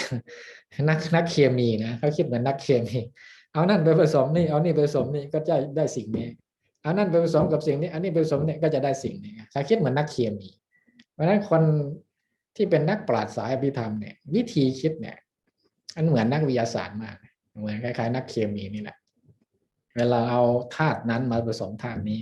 ก็จะได้สิ่งนี้ขึ้นมาใช่ไหมเพราะฉะนั้นนักอภิธรรมก็จะมองจิตว่าโอเคจิตมีธาตุพื้นฐานเหมือนกันก็คือมีโลภะเหมือนกันแต่เมื่อเอาไปผสมกับองค์ประกอบย่อยๆที่ต่างกันก็จะเป็นโลภะเหมือนกันแต่เป็นโลภะ ที่มีรายละเอียดแตกต่างกัน ก็แยกเป็นคนละอย่างกันไม่เหมือนกันนะจิตโลภะเนี่ยก็จะเป็นจิตของมนุษย์ปุถุชนคนทั่วไปของพวกเราเนี่ยพวกเราก็จะมีจิตแบบหนึ่งบ้างแบบที่สองบ้าง3 4 5 6 7 8บ้างก็แล้วแต่สถานการณ์ในชีวิตประจำวันนะมนุษย์ปุถุชนก็มีหมดนั่นแหละยกเว้นพระอรหันต์ไม่มีนะแม้แต่พระอริยบุคคลต้นๆก็ยังมีโลภะบางดวงนะเช่นพระโสดาบันเนี่ยท่านไม่มีจิตประเภทที่มีมิจฉาทิฏฐิในชั้น1 2เนี่ยไม่มีในพระโสดาบันแล้วก็5 6เนี่ยก็ไม่มีเพราะพระโสดาบันละมิจฉาทิฏฐิสักกายทิฏฐิละได้เลยแต่อย่างไรก็ตามพระโสดาบันก็ถามว่าละกิเลสได้หมดหรือยังก็ยังมีความโลภแบบอื่นๆ ก็คือความโลภประเภทที่ไม่มีมิจฉาทิฏฐิท่านยังมีอยู่เป็นความโลภที่มีปัญญาบ้างแต่เป็นโลภในเรื่องที่มันละเอียดอ่อนกว่าปุถุชนทั่วไปอันนี้ก็เป็นภาพรวมของโลภะมูลจิตนะครับเรามาดูแต่ละองค์นะให้ดูบาลีด้วยว่าบาลีมาจากไหนโสมนัสสะคตังทิฏฐิคตะสัมปยุตตังอสังขาริกะจิตที่เกิดพร้อมด้วยโสมนัสเวทนาประกอบด้วยมิจฉาทิฏฐิไม่มีการชักชวนเอาภาษาอังกฤษมาให้ดูด้วยเพื่อจะได้เทียบเคียงเขาแปลว่าอย่างไร One consciousness accompanied by joy นี่คือโสมนัสสะคตะ associated with wrong view นะทิฏฐิคตะสัมปยุตตะ unprompted นี่คือไม่มีการกระตุ้นหรือไม่มีการชักชวนก็แปลตรงกับภาษาไทยถ้าเราดูสมมติว่าจิตเนี่ยเป็นวงกลมนะครับไอ้ดำๆข้างในเนี่ยก็คือจิตมันประกอบด้วยโลภะซึ่งเป็นมูลรากโลภะนี่เป็นมูลรากของมันส่วนเจตสิกที่มาประกอบร่วมก็คือมิจฉาทิฏฐิมีใจยินดีก็คือเวทนามีใจยินดีไม่มีการชักชวนอันนี้เป็นองค์ประกอบร่วมก็เรียกว่าเป็นโลภะมูลจิตดวงที่1ส่วนโลภะมูลจิตดวงที่2ก็คือต่างกันที่ชักชวนไม่ชักชวนก็เขาเห็นว่ามีการชักชวนมีใจยินดีด้วยมีมิจฉาทิฏฐิด้วยนั้นหลักการที่เราพูดเอาไว้ในตอนต้นว่าจิตกับเจตสิกเนี่ยมันต้องเกิดร่วมกันมันแยกกันไม่ได้เมื่อไหร่ก็ตามที่จิตเกิดขึ้นก็ต้องมีเจตสิกอยู่ด้วยเสมอแต่ว่าจะเป็นเจตสิกอะไรนั้นก็เป็นอีกเรื่องหนึ่งเพราะฉะนั้นเวลาพูดถึงโลภะมูลจิตดวงที่1 2 3 4 5 6 7 8ก็หมายความว่ามันเป็นจิตที่ประกอบด้วยเจตสิกเรียบร้อยแล้วแต่ว่าเจตสิกที่นี้เป็นเพียงเจตสิกที่เป็นตัวเด่นเท่านั้นนะยังมีเจตสิกอีกเยอะแยะมากมายที่ไม่ได้พูดถึงท่านไม่ได้พูดถึงในที่นี้ละไว้ในฐานที่เข้าใจแต่ในที่นี้ก็เอาเฉพาะตัวเด่นๆเท่านั้นมาพูดจริงมีรายละเอียดเยอะกว่านี้เพราะฉะนั้นเวลาแยกจิตว่าเป็นจิตแบบนี้จิตแบบนั้นก็หมายความว่าจิตถูกผสมแล้วเหมือนน้ำที่ถูกผสมแล้วนั่นเองจิตโลภะมูลจิตก็คือจิตถูกผสมด้วยโลภะเหมือนน้ำถูกผสมด้วยสีนั้นสีนี้เรียบร้อยแล้วนะครับต่อไปโลภะมูลจิตดวงที่3จิตที่เกิดพร้อมด้วยโสมนัสเวทนาไม่ประกอบด้วยมิจฉาทิฏฐิไม่มีการชักชวนไม่มีการชักชวนนี่เราก็ว่าแล้วนะก็เป็นจิตของคนที่โลภแต่ว่าก็อย่างน้อยก็มีปัญญาอยู่อย่างน้อยก็ไม่มีมิจฉาทิฏฐิโลภแบบนี้ก็เป็นโลภที่อาจจะบาปไม่มากนะถ้ามองในเชิงของบาปอย่างน้อยถึงจะโลภเราคงเคยได้ยินอย่างเช่นแม่ลูกอ่อนถ้าในภาษาทางปรัชญาเขาเรียกว่าคล้ายๆกับบาปจำเป็นภาษาอังกฤษเรียกว่า necessary sin บาปจำเป็น คนที่ทำบาปเนี่ยไม่ใช่ไม่รู้ว่ามันไม่บาปนะแต่สถานการณ์มันบังคับให้ต้องทำเรียกว่าอาจจะคล้ายๆกับสิ่งที่เราเรียกว่าบาปจำเป็นโลภแต่ไม่ได้หมายความว่าไม่มีจิตสำนึกไม่มีความละอายชั่วกลัวบาปเช่นแม่ลูกอ่อนไปขโมยของที่ร้านสะดวกซื้อไปขโมยนมผงมาให้ลูกไม่มีเงินซื้อนมให้ลูกก็ไปขโมยนมผงจากร้านสะดวกซื้อถูกตำรวจจับเธอก็สารภาพว่าเธอไม่มีเงินซื้อนมให้ลูกกินเธอต้องมีความจำเป็นที่จะต้องทำรู้ว่ามันผิดกฎหมายรู้มันเป็นบาปแต่มีความจำเป็นที่จะต้องทำเพราะว่าถ้าไม่ทำลูกก็อาจจะอดตายก็ได้นะอันนี้แสดงว่าคนนี้เนี่ย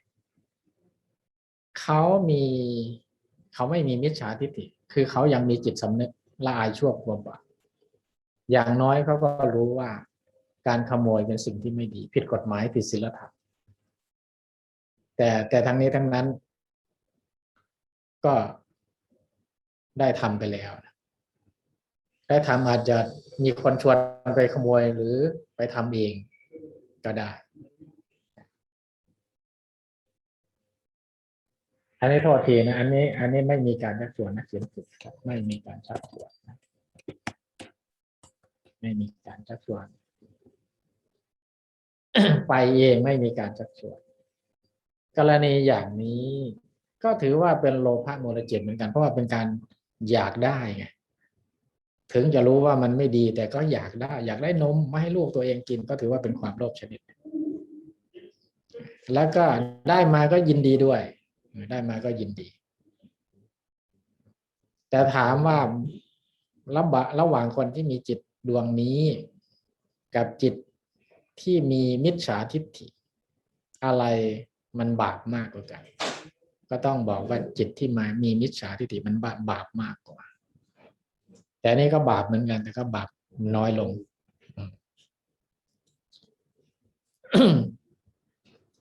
ดวงที่สี่ต่างกันที่มีการชักชวนก็เช่นเดียวกันแม่คนนี้แม่คนเดิมเนี่ยวันหลังไปขโมยอีกเนี่ยว่าเพื่อนชวนไปไม่ได้ตั้งใจไปเองนะก็ต่างกันตรงนี้มีจิตสำนึกเรื่องบาปบุญคุณโทษแล้วก็ขณะขโมยก็มีใจยินดีหรือได้มาแล้วก็มีใจยินดีอันนี้เป็นต้นภาพรวมๆนะครับดวงที่ห้าจิตที่เกิดพร้อมด้วยอุเบกขาเวทนาคือความรู้สึกเฉยๆไม่ประกอบด้วยอุเบกขาเวทนาประกอบด้วยมิจฉาทิฏฐิไม่มีการชักชวนไม่มีการชักชวนจะเห็นว่าจิตดวงนี้มีมิจฉาทิฏฐิด้วยประกอบด้วยความโลภแล้วยังมีมิจฉาทิฏฐิด้วยเห็นผิดมีใจเฉยๆไม่มีการชักชวนเช่นคนที่โลภอยากกินอาหารอร่อยๆที่มันถูกปาก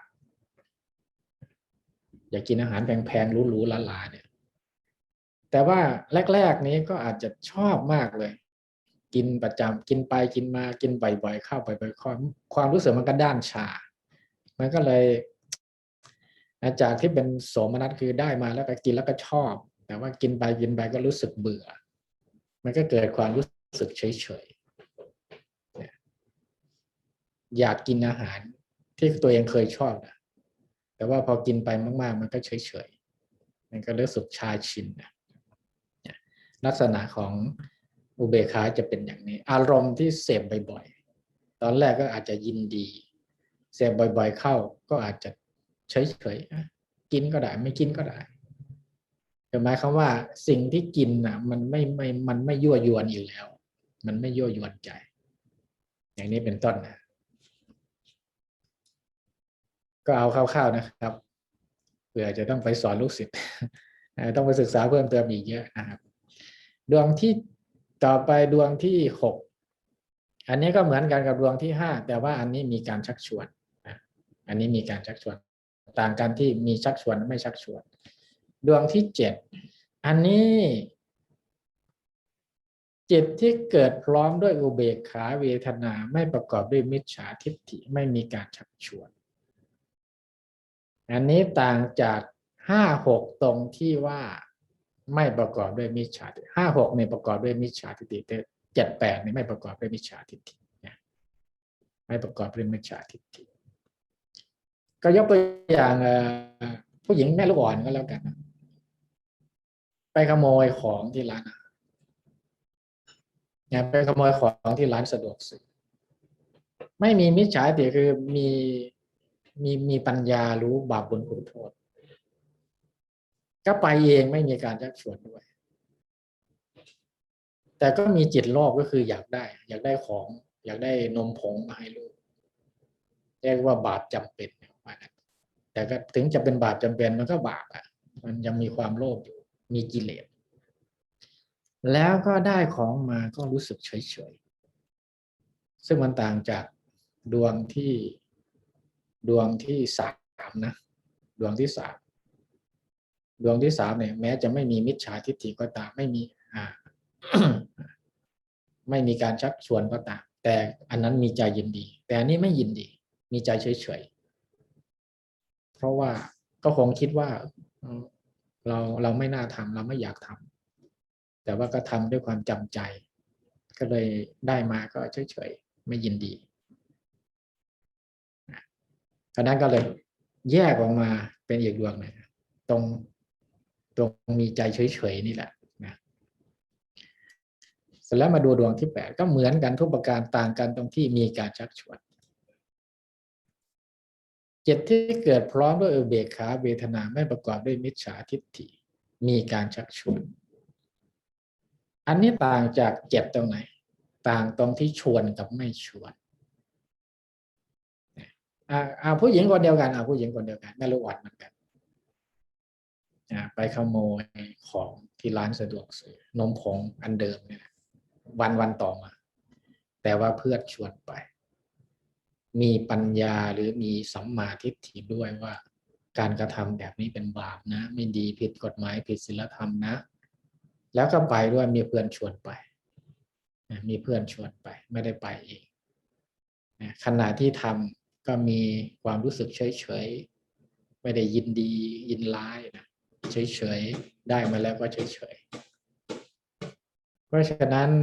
ถ้าเทียบระหว่าง7กับ8เนี่ย8เนี่ยถือว่ามีกำลังอ่อนกว่า7นะมีกำลังอ่อนกว่า7เพราะว่า7เนี่ยไปเองไงไม่มีการชักชวนแต่8เนี่ยอย่างน้อยก็มีการชักชวนกำลังของจิตที่มีโลภะดวงเนี่ยมันก็เลยอ่อนกว่า7เลยอ่อนกว่า7เพราะฉะนั้นการมีน้ำหนักอ่อนหรือเบาเนี่ยมันจะมีความสัมพันธ์เกี่ยวข้องกับเรื่องบาปมากหรือบาปน้อยด้วยนะครับเพราะฉะนั้นการที่ท่านแยกไว้เป็นคนละดวงนะท่านก็คงจะท่านก็คงดูที่องค์ประกอบส่วนผสมของจิตเนี่ยว่ามันมีอะไรบ้างแล้วก็ดูที่กำลังของมัน power ของมันหรือกำลังของมันโลภเหมือนกันนะมันโลภมากหรือโลภมันมีน้ำหนักมากหรือน้ำหนักน้อยก็เลยแยกมันไว้ต่างหากเพราะฉะนั้นถ้าจะว่าไปแล้วเนี่ยในบรรดาจิตทั้งหลายจิต8ดวงเนี่ยถ้าเทียบกันระหว่าง7กับ8แน่นอน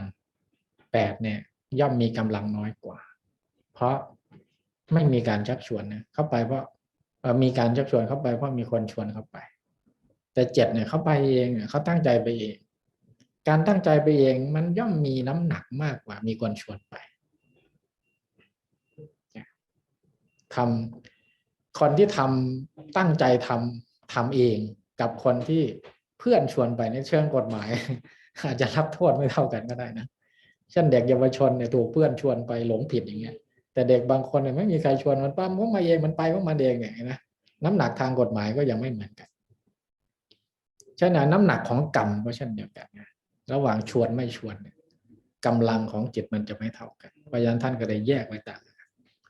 นะครับอันนี้เราก็ได้ครบนะครับอย่างรวดเร็ว โลภะมูลจิตดูภาพรวมอีกครั้งนะ8 ดวงครบถ้วนนะครับรายละเอียดแต่ละท่านไปศึกษาเองนะครับอันนี้ผมให้แค่ไกด์ไลน์เฉยๆเวลาสอนนี่อยากจะให้อธิบายให้เชื่อมโยงกับเรื่องกรรมเรื่องกฎแห่งกรรมเรื่องหลักการพื้นฐานก็คือหลักการสังสารวัฏกิเลสกรรมวิบากนะครับมันเชื่อมโยงนะครับเชื่อมโยงกันก็คือพวกนี้วัฏฏะ3กิเลสกรรมวิบากแล้วก็สังสารวัฏนะครับเวียนว่ายตายเกิดนะครับ ต่อไปเรามาดูจิตประเภทที่มันยืนคนละฝั่งกับโลภะมูลจิตก็คือจิตที่มีก่อนจะถึงตรงนั้นเดี๋ยวมีเปรียบเทียบอีกครั้งหนึ่งนะครับขอเพิ่มเติมเปรียบเทียบโลภะมูลจิตดวงที่1และดวงที่2ดวงที่1ก็มีเกณฑ์เท่ากับมีใจยินดีมีมิจฉาทิฏฐิไม่มีการชักชวนใช่ไหมตัวอย่างเด็กชายคนหนึ่งเชื่อว่าการขโมย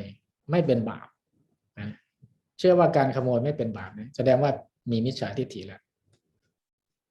จึงเข้าไปขโมยผลไม้ในห้างสรรพสินค้าด้วยความรู้สึกดีใจมีใจยินดีแสดงว่าเขามีโสมนัสแล้ว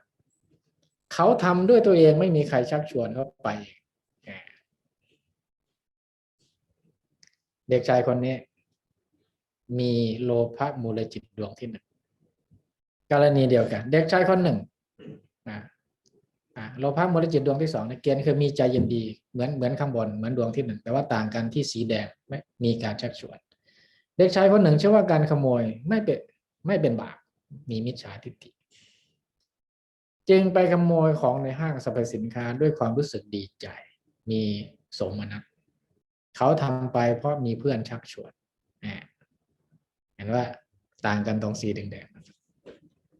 เพราะนั้นถามว่า2 ดวงนี้อะไรมีกำลังกว่ากันแน่นอนดวงที่1ย่อมมีกำลังมากกว่าดวงที่2เพราะมีการชักชวนกับไม่มีการชักชวนต่อไปดวงที่3 4ดวงที่3เกณฑ์ก็คือมีใจยินดีไม่มีมิจฉาทิฏฐิไม่มีมิจฉาทิฏฐิก็คือมีพูดง่ายๆก็คือมีสัมมาทิฏฐินะไม่มีการชักชวน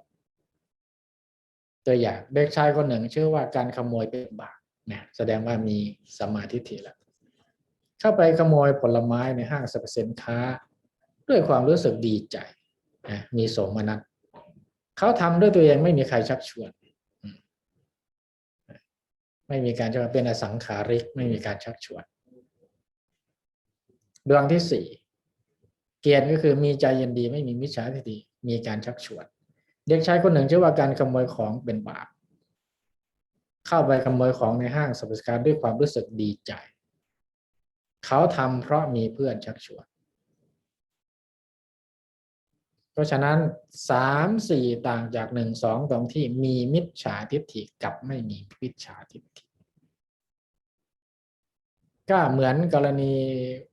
ผู้หญิงแม่ลูกอ่อนที่ว่านั่นแหละครับทำบาปจำเป็นด้วยความตระหนักรู้อยู่ในใจก็เรียกว่ามีฮิริโอตตัปปะอยู่ว่าขโมยของมันไม่ดีนะแต่ว่าทำไงได้ไม่ขโมยลูกก็ตายไม่มีลูกไม่มีนมกินก็เลยจำเป็นต้องทำแต่ก็ถือว่าจิตของเขาก็มีโลภะแล้วก็ยังเป็นบาปไม่สามารถจะหลีกเลี่ยงบาปได้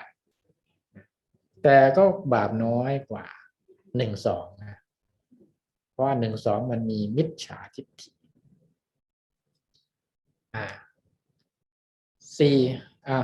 6เกณฑ์ก็คือมีใจเฉยๆมีอุเบกขามีมิจฉาทิฏฐิมีการชักนำและไม่มีการชักน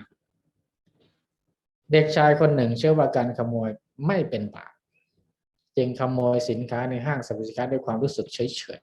ๆเขาทำด้วยตัวเองไม่มีใครชักชวนข้อ 6ก็เหมือนกันข้อ 6เหมือนกันทุกอย่างแต่ว่าเขาทำเพราะมีการชักชวนฉะนั้น 5 6ต่างกันที่มีการชวนและไม่มีการชวนนะ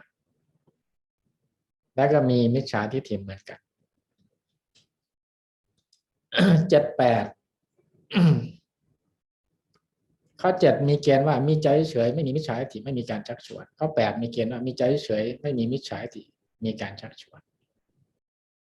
เด็กชายคนหนึ่งเชื่อว่าการขโมยเป็นบาปเข้าไปขโมยในห้างสรรพสินค้าด้วยความรู้สึกเฉยๆเขาทำเองไม่มีใครชักชวนส่วน8เนี่ยเขาทำไปเพราะมีการชักชวนส่วนอื่นๆเหมือนกันเพราะนั้นจึงบอกย้ำอีกอย่างที่บอกแต่ต้นว่า7กับ8เนี่ยน้ำหนักกำลังมันไม่เท่ากันการแยกเป็นคนละดวงเนี่ยเพราะว่าดูที่กำลังในที่นี้ก็คือชักชวนไม่ชักชวนนี่แหละเพราะฉะนั้นนี่เป็นรายละเอียดนะเป็นภูมิปัญญาทางอภิธรรมในการที่เรามองอะไรบาปน้อยบาปมากเนี่ยเพราะฉะนั้นเวลาอธิบายเรื่องบาปเวลาคนมาถา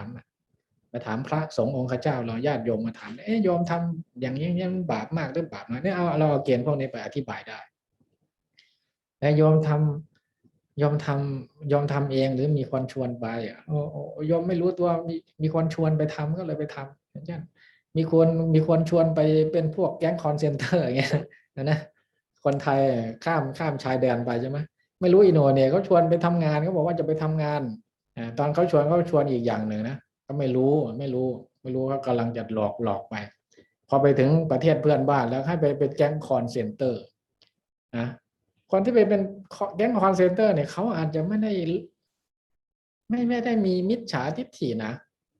เขาก็คงจะมีว่าการกระทำแบบนี้มันเป็นบาปมันเป็นการหลอกลวงคนแต่ทำยังไงได้เขาถูกล่อลวงมาถ้าไม่ทำเขาอาจจะถูกทำร้ายหรือไม่ได้กลับบ้านก็ได้หรือเอาไปขายที่ไหนก็ได้เขาก็เลยจำใจต้องทำแต่ขณะที่ทำเขาก็อยากได้เงินอ่ะเขาก็อยากหลอกคนเวลาทำมันก็ต้องหาวิธีที่จะหลอกคนให้ได้แต่มันก็รู้อยู่แก่ใจแล้วมันไม่ดีไงมันไม่ดี แต่เวลาทำก็ต้องตั้งใจที่จะหลอกให้คนเชื่อให้ได้โทรศัพท์ยังไงให้เขาหลอกให้เขาเชื่อให้ได้อันนี้ก็แสดงว่าก็จะมีความโลภเขาไปถามว่าเขาไปคนที่ตั้งใจไปเป็นแก๊งคอลเซ็นเตอร์มันก็มีกับคนที่ไปเพราะถูกล่อลวงไปก็มีก็แสดงว่ากำลังจิตของคนสองประเภทนี้ไม่เหมือนกันไม่เท่ากันเพราะฉะนั้นโลภเหมือนกันแต่ไม่เหมือนกันแยกไว้คนละประเภทเพราะฉะนั้นชักชวนกับไม่ชักชวนเนี่ยจึงมีบทบาทอย่างหนึ่งในการจำแนกแยกแยะจิตออกจากกันนะครับ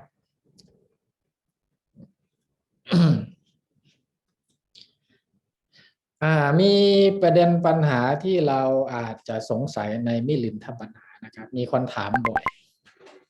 ซึ่งพระยามิลินท่านก็สงสัยว่าทำไมพระพุทธศาสนาสอนอย่างนี้มันผิดหลักการหรือเปล่าพระยามิลินจึงได้ถามพระนาคเกษตร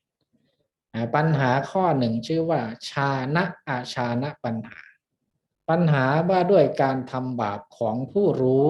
กับไม่รู้อะไรมันบาปมากกว่ากันเราอาจจะสงสัยเราทำบาปเพราะรู้กับทำบาปเพราะไม่รู้อะไรมันมากกว่ากัน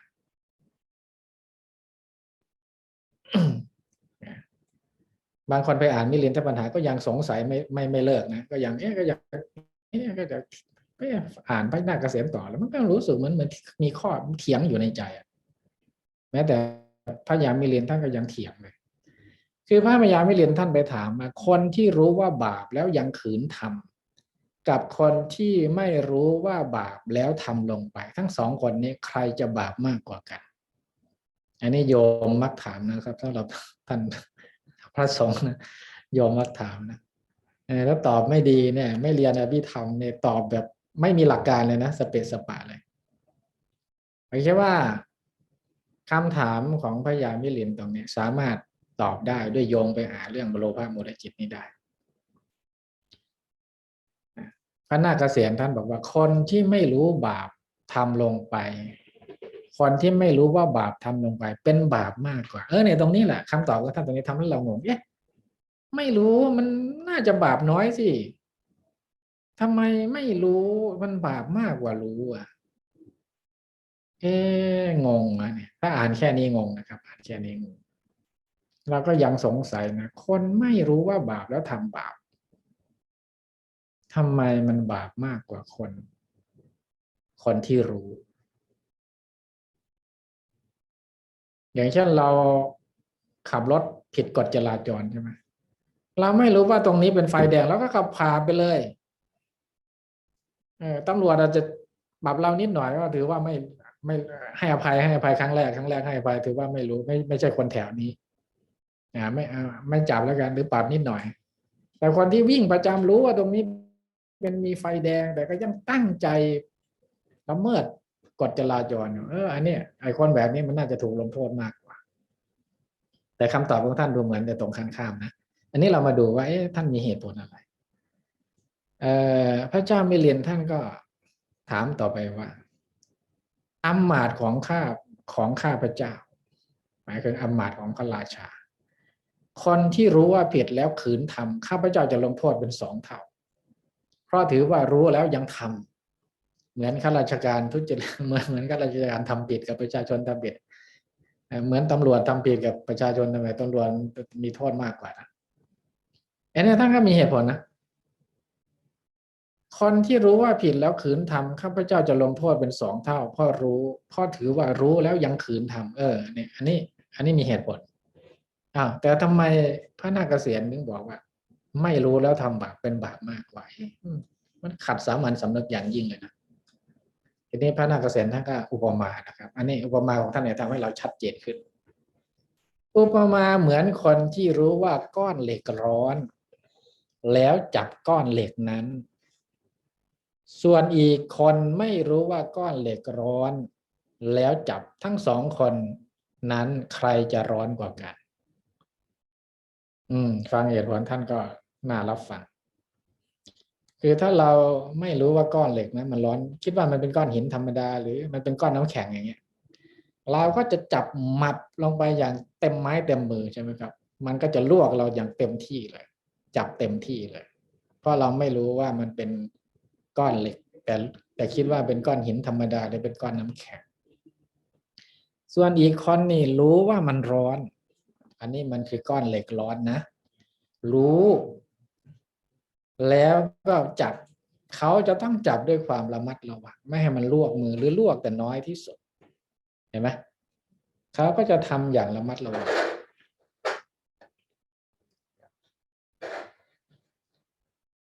พระยามิลินก็ถามต่อไปว่าคนที่ไม่รู้ว่าก้อนเหล็กร้อนแล้วจับนั่นแหละจะร้อนมากกว่าพระเจ้ามิลินยอมรับนะยอมรับในข้อประมาของพระนาคเษนคนที่ไม่รู้ว่าก้อนเหล็กแล้วจับก้อนเหล็กนั่นแหละจะร้อนมากกว่าพระนาคเษนก็กล่าวต่อไปว่าคนที่ไม่รู้ว่าบาปแล้วทำบาปจะทำบาปมากกว่าเช่นเดียวกับคนที่ไม่รู้ว่าก้อนเหล็กร้อนจะจับก้อนเหล็กร้อนมากกว่าฉะนั้นนะอันนี้เป็นคำสรุปจบนะความหมายก็คือว่าไม่รู้กับรู้ในที่นี้เนี่ยท่านหมายถึงสัมมาทิฏฐิกับมิจฉาทิฏฐินะครับท่านไม่ได้หมายความว่ารู้หรือไม่รู้ในลักษณะของเจตนาถ้าในความหมายของเจตนาอย่างเช่นเราไม่รู้แล้วก็ไปเหยียบมดตายเดินไปตามถนนเราไม่รู้ว่ามีมดมันไต่อยู่ตรงนี้เราก็ไปเหยียบโดยบังเอิญเพราะเราไม่รู้ว่ามันมีมดอยู่ตรงนั้นแล้วก็เหยียบจนมันตายกับเรารู้ว่ามีมดแล้วก็เอากระเท้ากระทืบมันเลยตั้งใจให้มันตายเลยกระทืบมันนะอย่างนี้รู้แล้วทำรู้เล่าไปมีมดอยู่ตรงนั้นแต่ตั้งใจฆ่าเนี่ยย่อมบาปกว่าแน่นอนอันนี้มองไปที่เจตนานะครับกับคนที่ไม่รู้ไม่มีเจตนาฆ่ามดให้ตายอันนี้ก็ต้องบาปน้อยกว่าถ้าเรามองในแง่เจตนามองในแง่เจตนาของการทำบาปแน่นอนคนไม่รู้ย่อมบาปน้อยกว่าคนที่รู้ใช่ไหมครับถ้ามองเจตนาก็คือคนไม่รู้ก็ไม่ได้มีเจตนาฆ่าไงเดินเหยียบไปเฉยๆกับคนที่รู้แล้วตั้งใจฆ่ามันย่อมบาปมากอันนี้มองในเชิงแต่พระนาคเษนท่านไม่ได้มองตรงนั้นท่านมองในเชิงของมิจฉาทิฏฐิกับสัมมาทิฏฐิถ้าเรากลับไปดูโลภะโมหะจิตเมื่อกี้เราก็จะเห็นชัดเจนว่า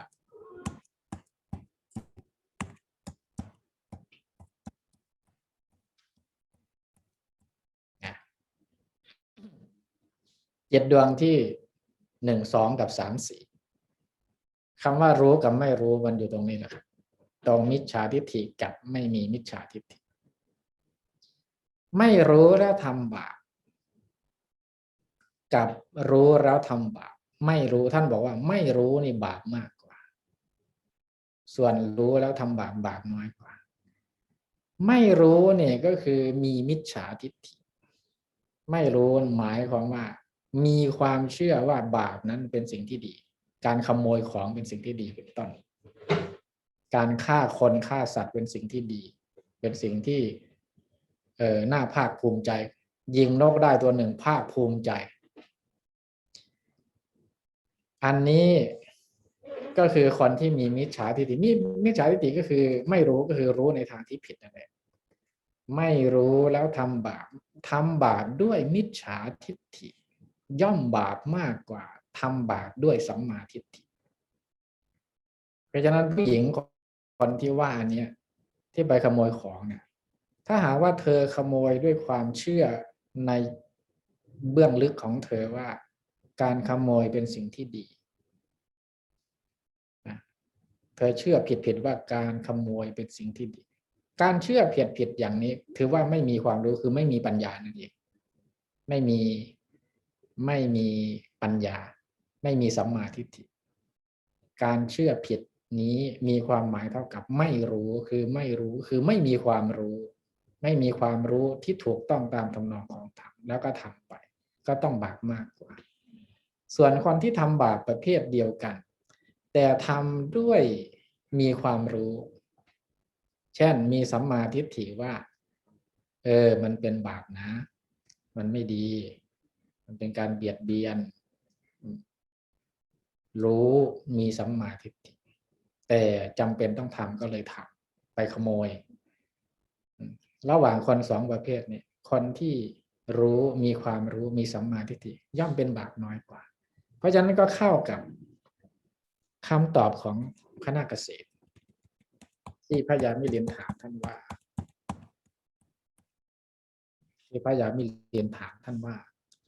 คนไม่รู้ทำบาปคนไม่รู้ทำบาปลงไปเป็นบาปคนที่ไม่รู้ทำบาปแล้วยังขืนทำกับคนที่ไม่รู้ว่าเป็นบาปแล้วทำลงไปทั้งสองคนนี้ใครบาปมากกว่ากันคณะเกษตรท่านบอกว่าคนไม่รู้เป็นบาปคำว่าคนไม่รู้เนี่ยท่านมองไปที่มิจฉาทิฏฐิ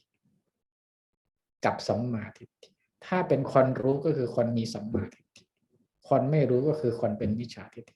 เพราะฉะนั้นตัวนี้มันเป็นตัวชั่งน้ำหนักของบาปบุญในทางพระพุทธศาสนาเพราะฉะนั้นบาปบุญเป็นเรื่องละเอียดนะครับถ้าอธิบายตามหลักอภิธรรมเป็นเรื่องละเอียดแต่ถ้าเราอธิบายแบบรวมๆเนี่ยอธิบายแบบรวมแบบทั่วๆไปมันก็พอได้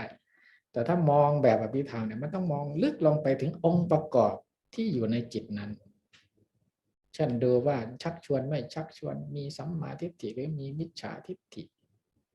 ยินดีหรือไม่ยินดีด้วยนะยินดีหรือไม่ยินดีด้วยเนี่ยต้องมองไปอย่างนั้นแล้วก็มันจะมีผลในการตัดสินว่าอะไรบาปน้อยอะไรบาปมากเพราะฉะนั้นพระนาคเษนกับพระยามิลินมองไปคนละอย่าง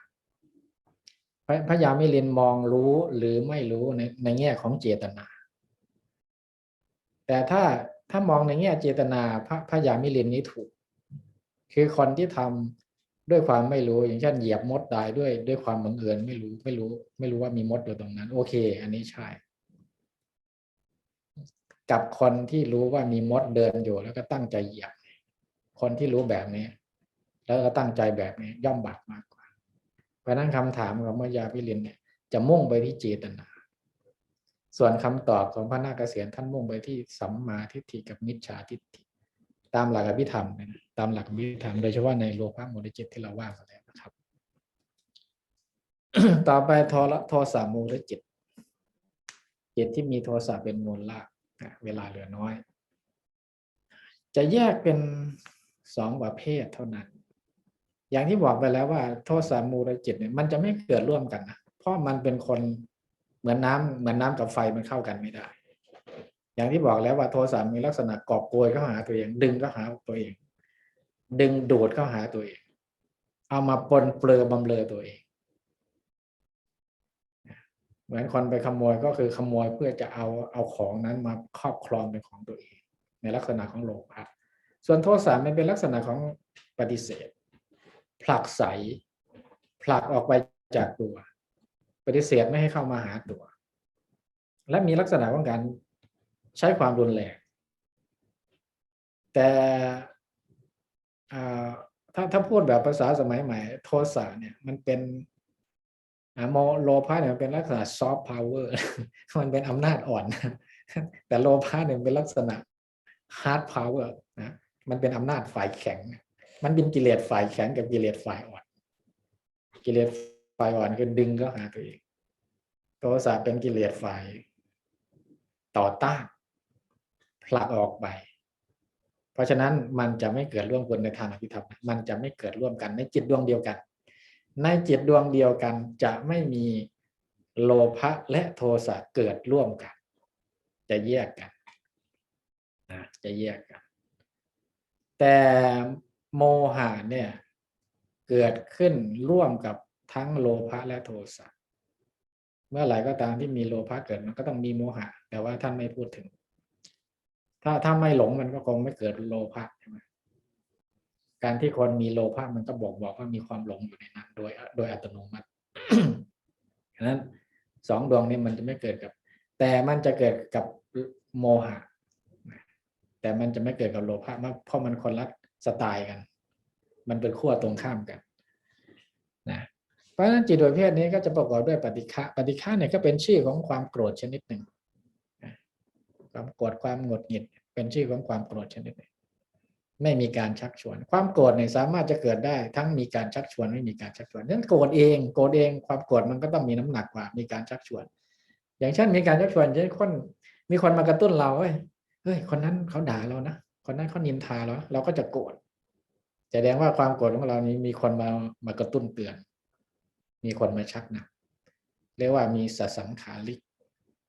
กับดวงแรกโกรธเองไม่มีใครบอกคิดเองโกรธเองเลย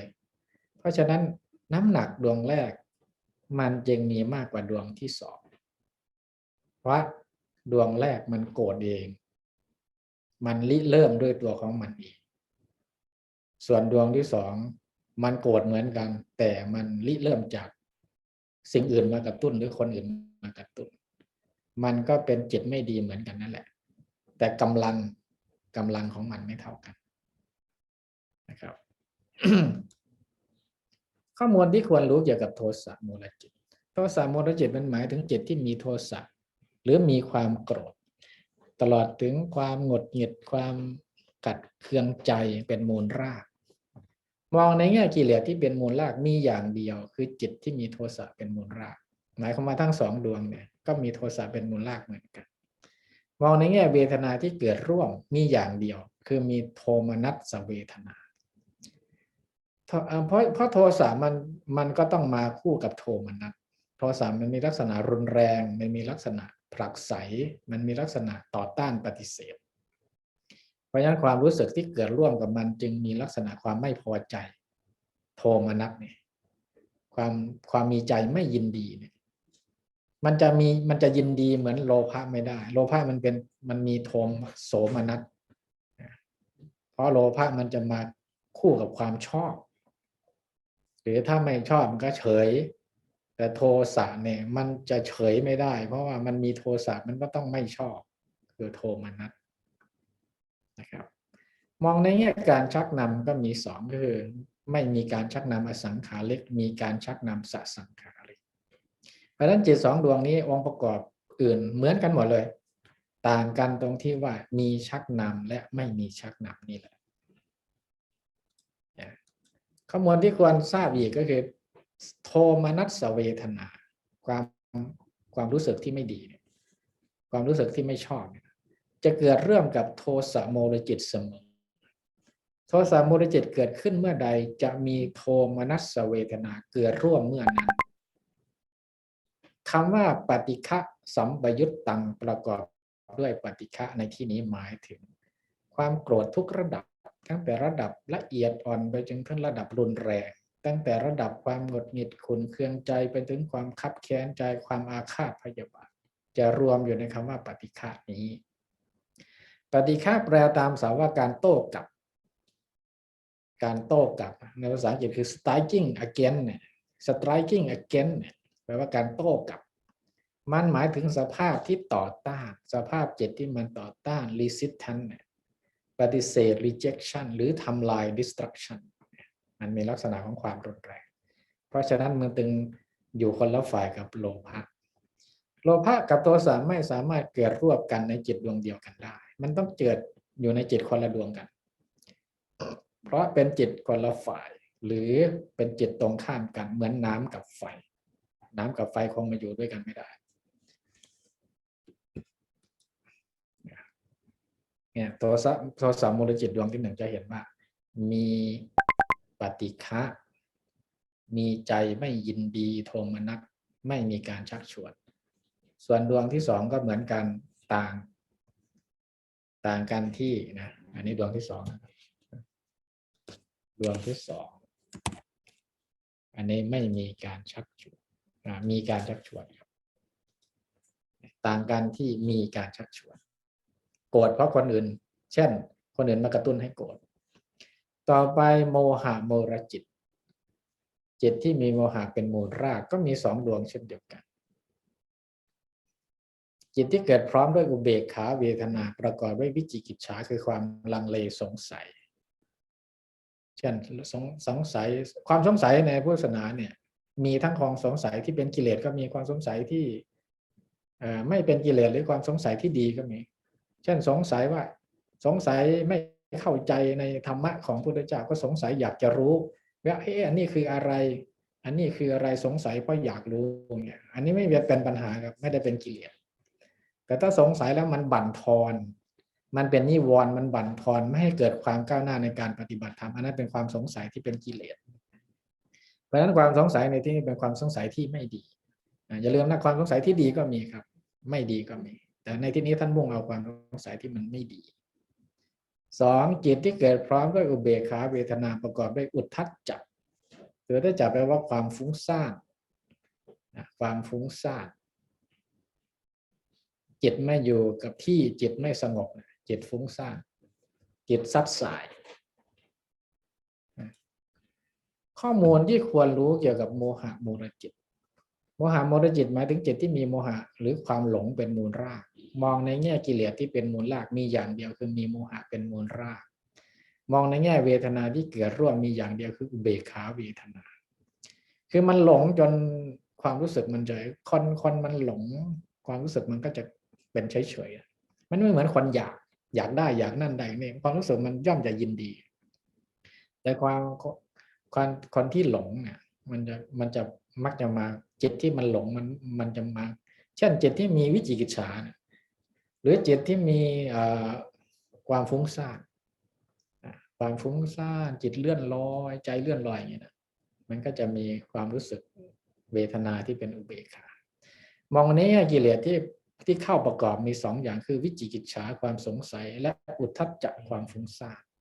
อุเบกขาเวทนาในโมหะโมรจิตกับโลภะโมรจิตมีความหมายต่างกันเราเห็นว่า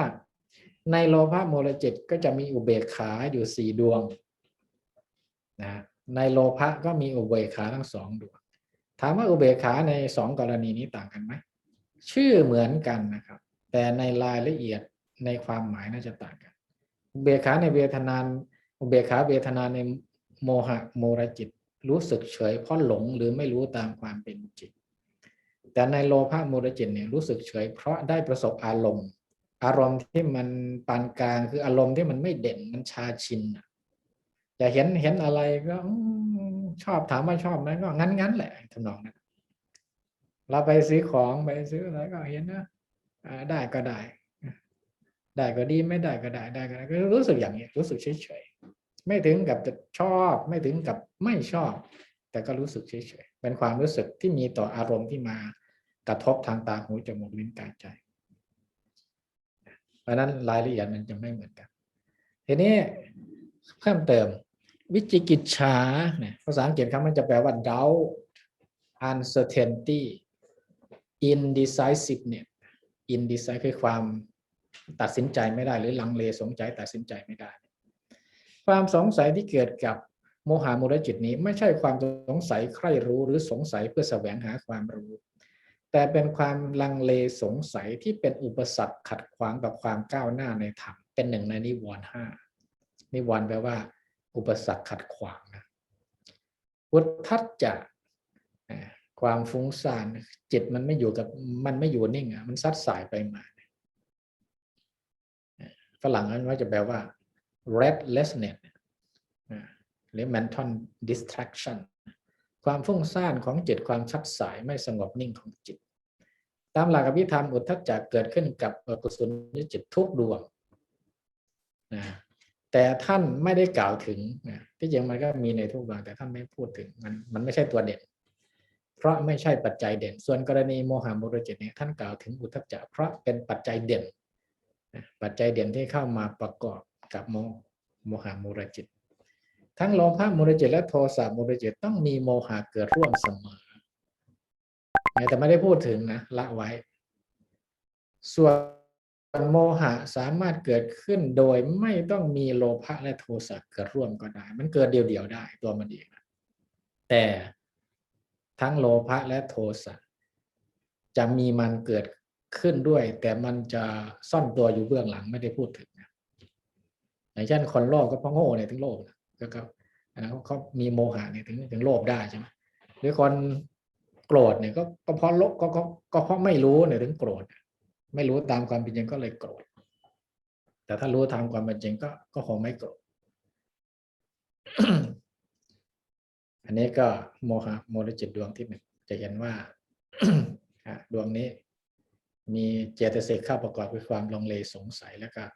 มีเวทนาคืออุเบกขาเฉยๆดวงนี้ความฟุ้งซ่านเข้าประกอบมีเวทนาเฉยๆเหมือนกันอันนี้เป็นดวงที่สองนะครับเปลี่ยนเลขเป็นดวงที่สอง